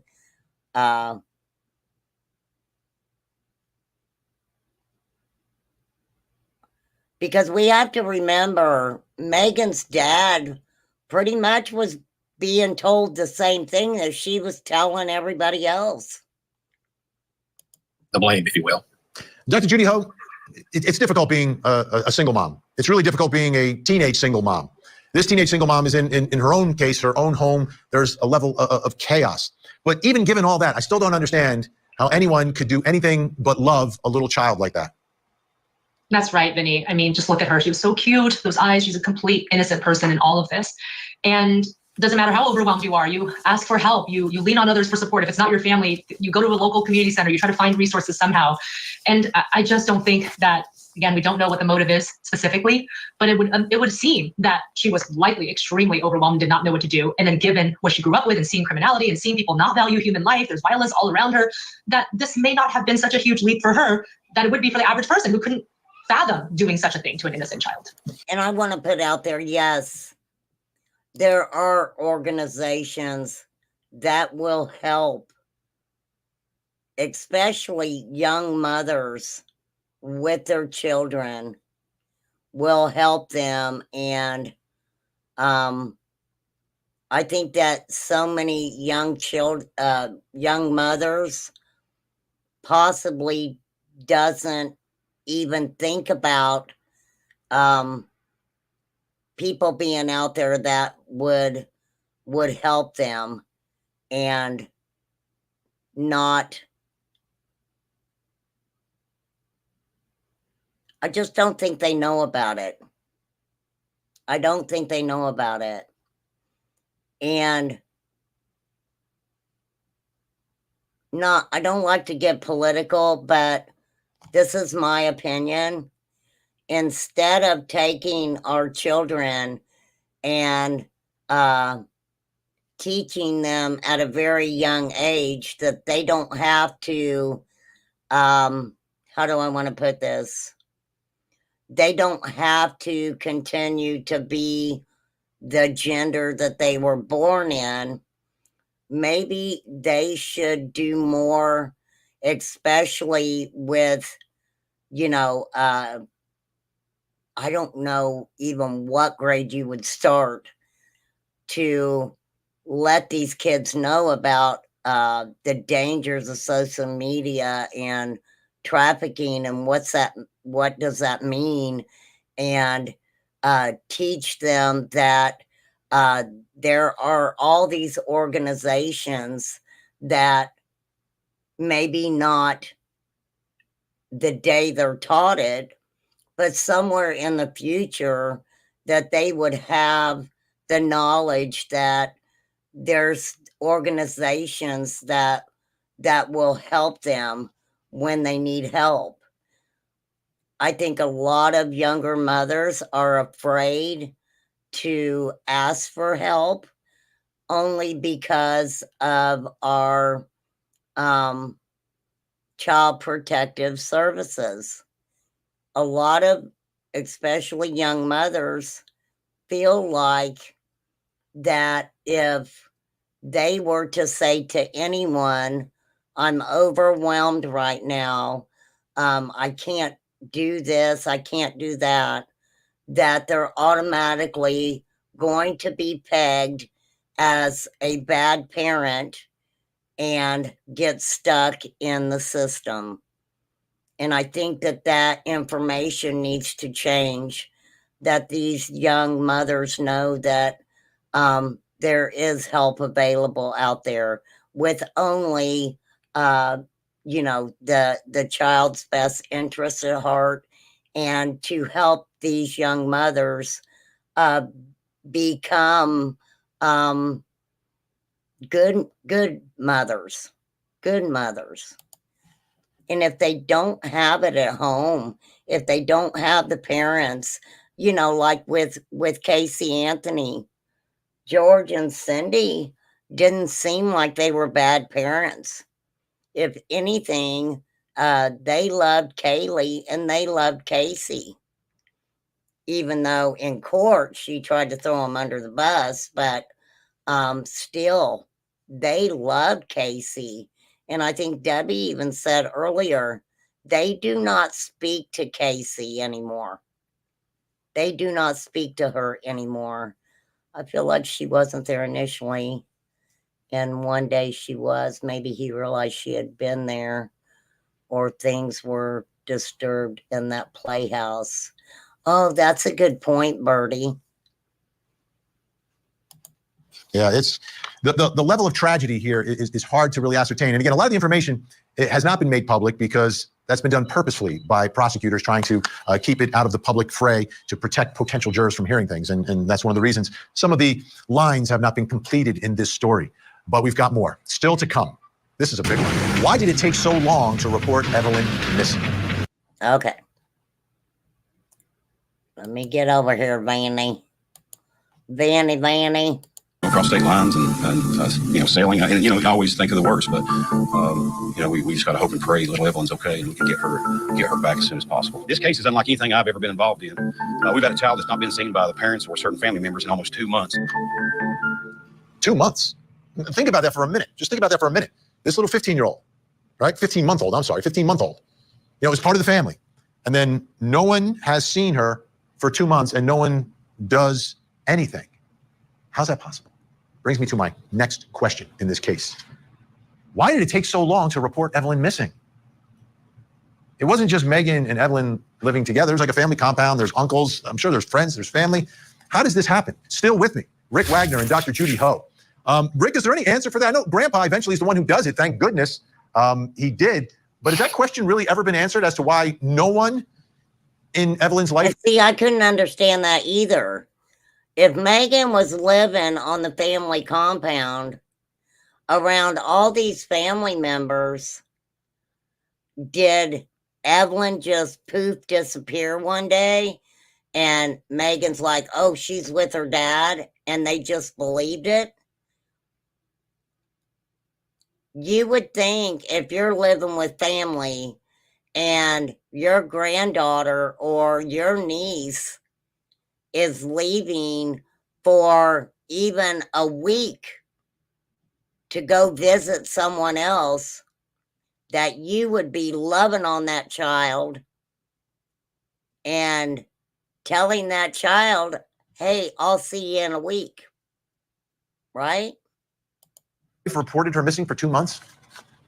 At the beginning of this case, before her body was found, there was a lot of conversation, speculation, a lot written about that, but I don't really think we will truly find out possibly why until the trial. I think it's probably going to be integral to the defense and or the prosecution. As others have said, she was in sort of a disjointed family situation, and at least that I know of, and my colleagues who've written about this and followed it, I'm sorry, I don't think I have an answer. Well, the answer may not be there. Dr. Judy Ho, here's the image I have in my mind. I can't get it out of my mind because it's the timing of this.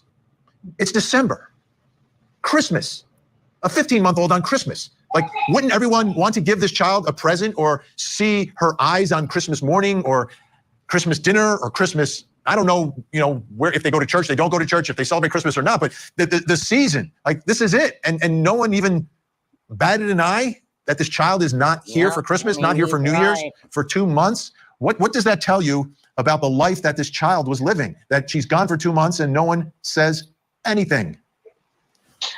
Well, it seems like, based on the information we have so far about the family and the family dynamics, Vinny, that this child was not their priority. This was not a child that was being tended to every single day, lovingly cared for by multiple members of the family. And as you said, whether or not they celebrate Christmas, those holiday weeks are generally a time of togetherness. People use it as a time to get together because many people are taking vacations, business is slowing down. It's the time for family to get together and maybe to see each other a little bit more often than they otherwise would.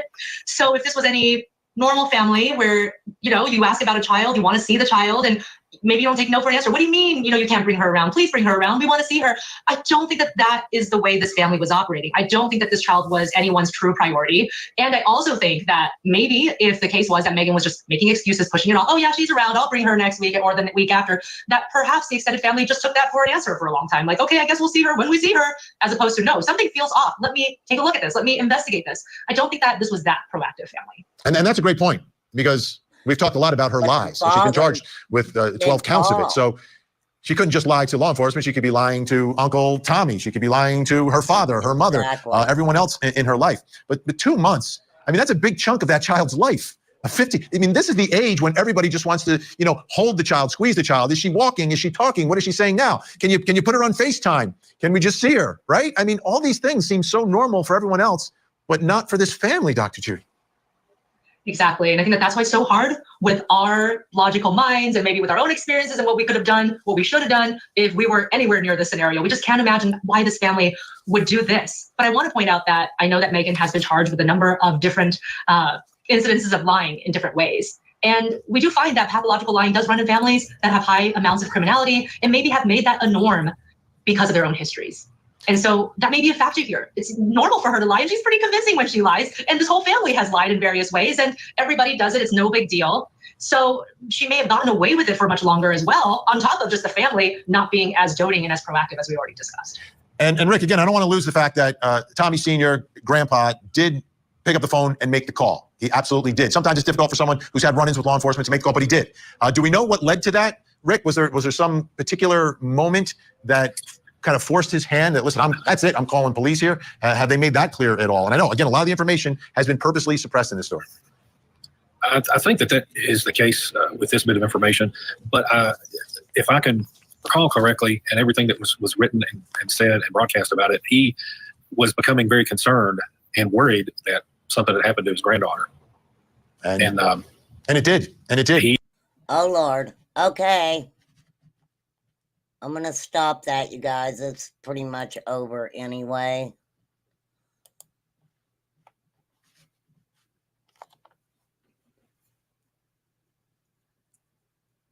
So we've got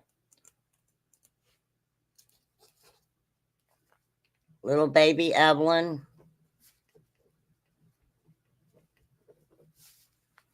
We've got Quentin, Simon.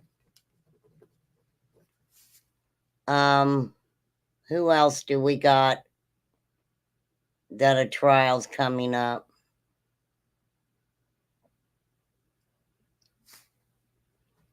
I want to check the case also where the crazy guy abducted a 4-year-old and 6-year-old sisters after unaliving their mother. And I can't remember the case specifics off the top of my head. But he said he was taking Prozac or some crazy stuff, Paxil, when he committed those crimes. Who else do we have? Oh, yes, Elijah's case. But as of right now, I don't think that the charges that Jesse Vang and Elijah's mom, I don't think those charges have, of course, they haven't been charged with any kind of red rum or anything because they have to wait and verify that that is Elijah's remains. Let me tell you, the Madeline Soto case, y'all, I've been following that behind the scenes. The only way in my mind that I could even think that Jen Soto would get away with, in my opinion, knowing what she knew. I think she knew exactly what was happening with that baby. Well, Madeline had just turned 13. And I kind of wonder if she's not going to, I think she's pretty much already admitted that she was doing some kind of substances because she committed herself very quickly after Madeline's remains were found. It didn't take her very long. And I think there might be a couple other cases too. Let me check in my book here.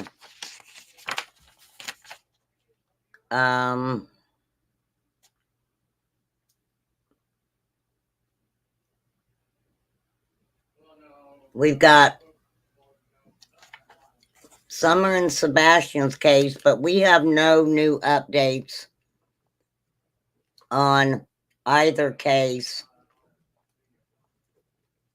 for them two.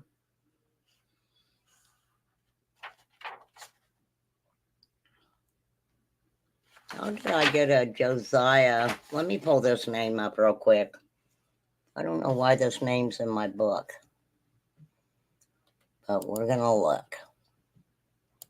Wow, that rhymed. Josiah Kilman.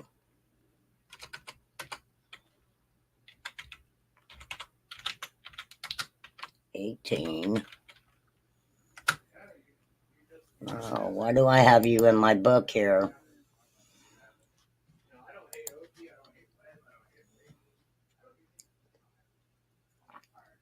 Oh. Well, here's another case. So new details emerge in the death of a Campbellsville University student. He was unalived on campus.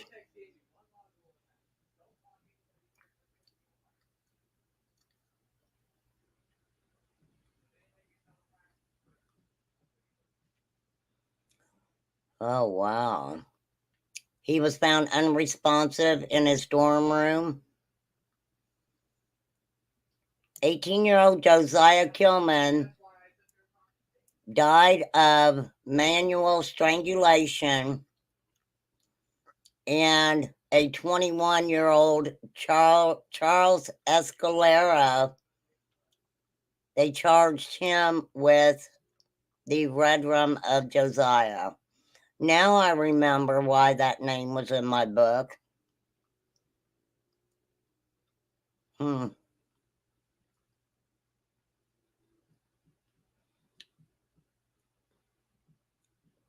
Wow.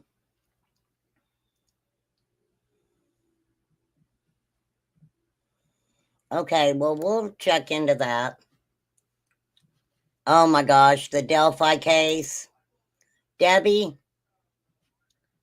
I have said repeatedly that I've been following the Delphi case since the very beginning.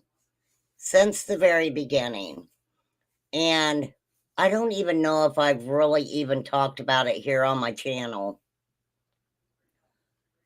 That case, look how many years, the years that has went by in that case. It is so extensive. It gets into an organization called, what is that organization called?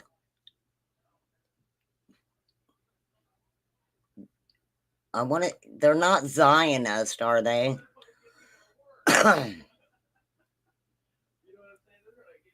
It is that. Now, I do know that they released a bunch of affidavits in that case, and accidentally, and the judge was like, oh, no, no, no.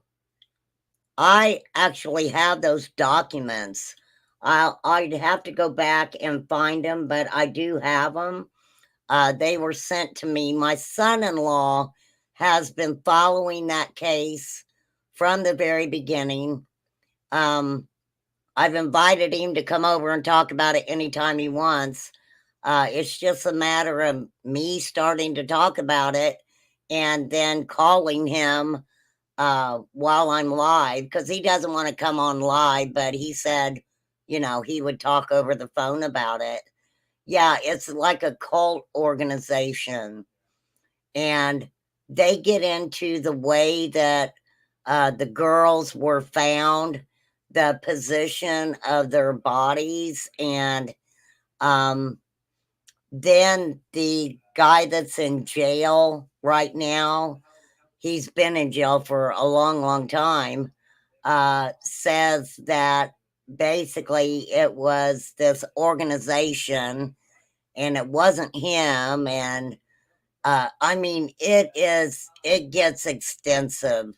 It really does. There is so much to it. Yeah.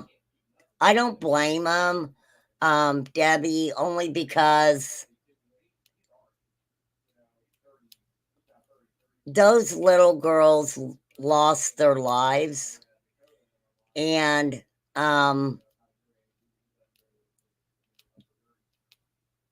just the way that, no missing child or any child that's had their life taken, it is social media. In our world, we always have something negative to say. That's what I always used to tell my chat.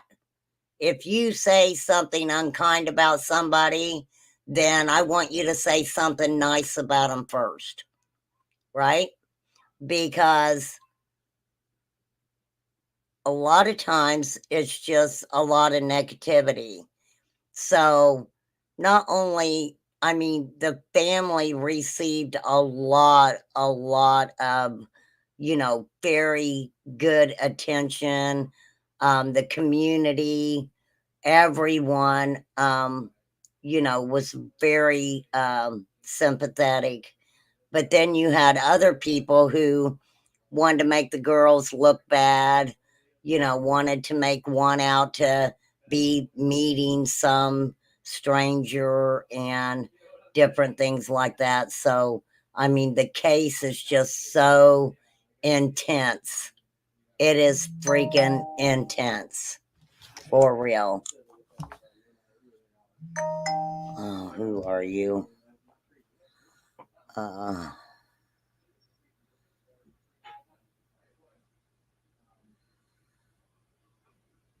don't know what that is. I will find out though. I have no problem with blocking here in a moment.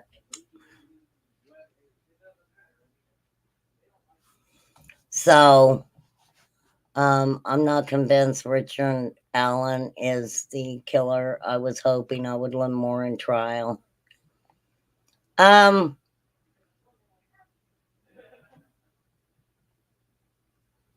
I could probably start talking about the death fly case, but if I do, you just gotta bear with me because I want to start at the very beginning and just put out everything that I know and have on it.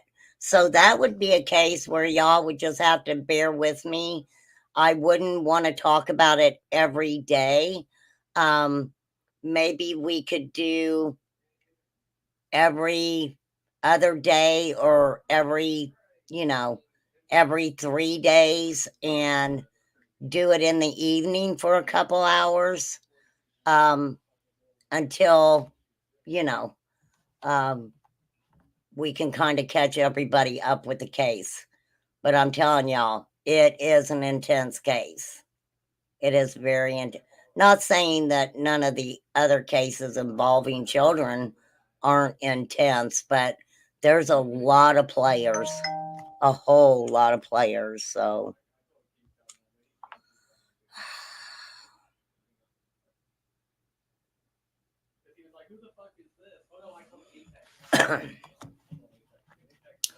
I have my appointment in the morning. Let me tell you how weird this is, and then I'm gonna get ready to get off here. So I finally got through to the Social Security office, and I had them call me back because they were like, "Oh, it's about 180 minutes, uh, you know, or you can have them call you back." So I had them call me back. So the lady calls me and I tell her what I need. And she's like, okay, well, they don't do appointments. And I was like, why wouldn't the Social Security office do appointments? So she said, I'm going to set you up a telephone appointment. And then if they need any paperwork from you, then they can tell you to drop it off, or they can set you up an appointment. And I was like, that's just weird. That's just weird. But they just texted me and confirmed that they're going to be calling me in the morning. So, for real.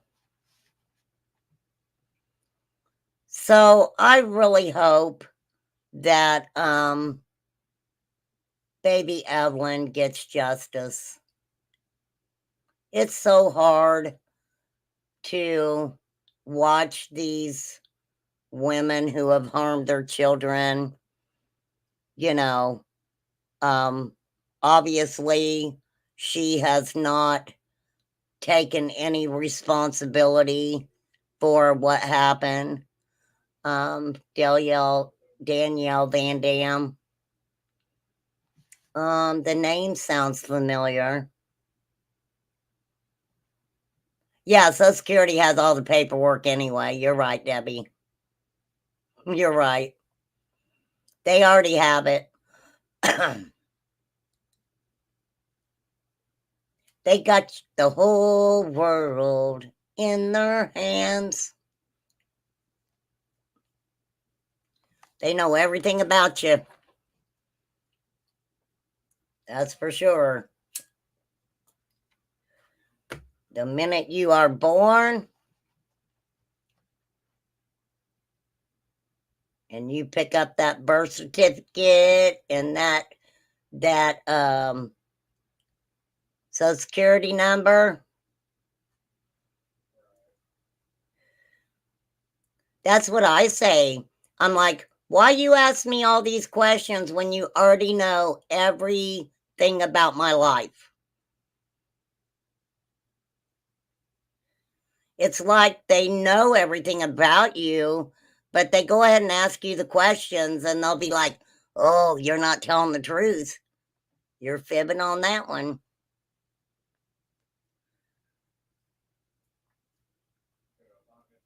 So tomorrow is Friday. I'm not going to be live tomorrow. Unless I've got my roast ready. If I have my roast ready by tomorrow evening, then I'm going to go live and do the roast, the members only roast. If I'm not ready by tomorrow evening to do it, I will be doing it on Saturday night for sure. I'm not going to tell you who it is. As I always say, when I roast somebody, don't show that person any hate. We're laughing with them, not at them. Okay. So I don't roast people to be mean spirited in any way, unless I'm roasting Frowny, and then I don't care. I don't care what anybody does. So she was taken from her bed. That is so sad. So I just pray that all these children are found, that they get justice. It gets pretty frustrating. You know, people with a lot of common sense who follow these cases, you know, we, like I said, a lot of these missing children cases anymore, if you really look at the case, you actually think to yourself, wow, that happened in this case also. You know, this happened almost the same in that case. I wonder sometimes if some of these parents don't watch cases about missing children and things like that, so they can know what to do, what not to do, you know, how to cover their tracks on what they're doing with these children. If a child goes missing and it's not reported for days, some of these cases, that look how long Harmony Montgomery was gone. Look how long she was gone before anybody even said, hey, where's she at? How sad is that? And yes, I know Harmony's mom was trying to get her life together, but I'm sorry, I wouldn't give a shit if a man, ex-husband, husband, it doesn't matter, has my daughter and I'm trying to contact him and I can't find him, my ass would probably get in a car and drive around until somebody told me where he was. Yeah, there are a lot of people who don't know about human trafficking at all. And it's very sad. I'm hoping Chai gets with me this weekend. So email me, Chai. And we can kind of pick up where we left off last time. I am definitely available. So we'll be waiting on this trial, and I'll pull up a couple other things. See, I've got so many names in my book. It's just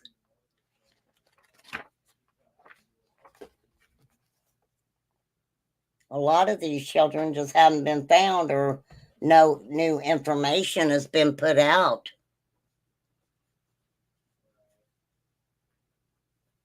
Yeah, Chai is so smart on trafficking, and I love picking her brain and talking with her about things. Because even though I talk about it, that doesn't mean I know everything about it. It really doesn't. So it's nice to talk with someone who does know a lot of things about it. So that way, if I have something that's, you know, if I say something that's not right, you know, I want somebody to tell me, you know, no, RC, you know, you got that wrong or whatever. That's the only way we learn.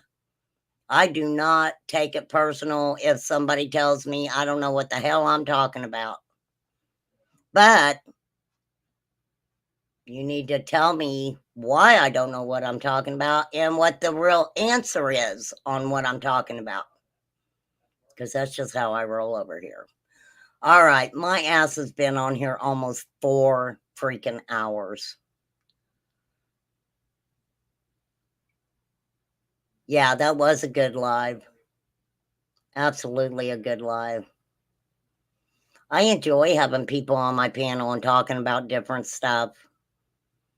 Having a little fun, and when you have time, type in Daniel Van Dam. You watch the trial. I'll write it down, Sassy Ann. And I'm not going to pull it up today, only because I've been on here so long. So, but of course, I appreciate you guys for hanging out. I hope we learned enough. Thank you, Ro. I hope that we've learned enough about the Evelyn Boswell case. So when it does go to trial, we know a little bit about the players that are mentioned, and the way Evelyn was found, and just a little familiar, being a little familiar with it. All right, I'm getting off here. Thank you guys so much. Have a great day. Like I said, if I do go live tomorrow, it's not going to be till tomorrow evening. If I don't go live, Saturday night roast is coming up. We're going to have a lot of fun. I can promise you that. So it will be a members only. I haven't done anything for my members for a while, but don't worry, y'all. I will make sure to give y'all a special roast too. I try to do that. If I do a members only roast, I do try to do a little bit of a roast for everybody else, because I think we have a good time doing it. So, all right. Thank you guys. I appreciate you. Have fun. Do you. Definitely just do you, for real. I may see you on the YouTube streets while I'm pulling up my roast stuff, and I will definitely say hello to you if you guys are out and about and I see you. All right. Thank you guys. I do appreciate you so much. I really do. And thank you guys for the memberships too. I appreciate you guys. So, and my mods and my subs, and I could go on and on. If I could name all of you individually, I would. I would. I used to do that. I can't no more. But I appreciate you. Peace out.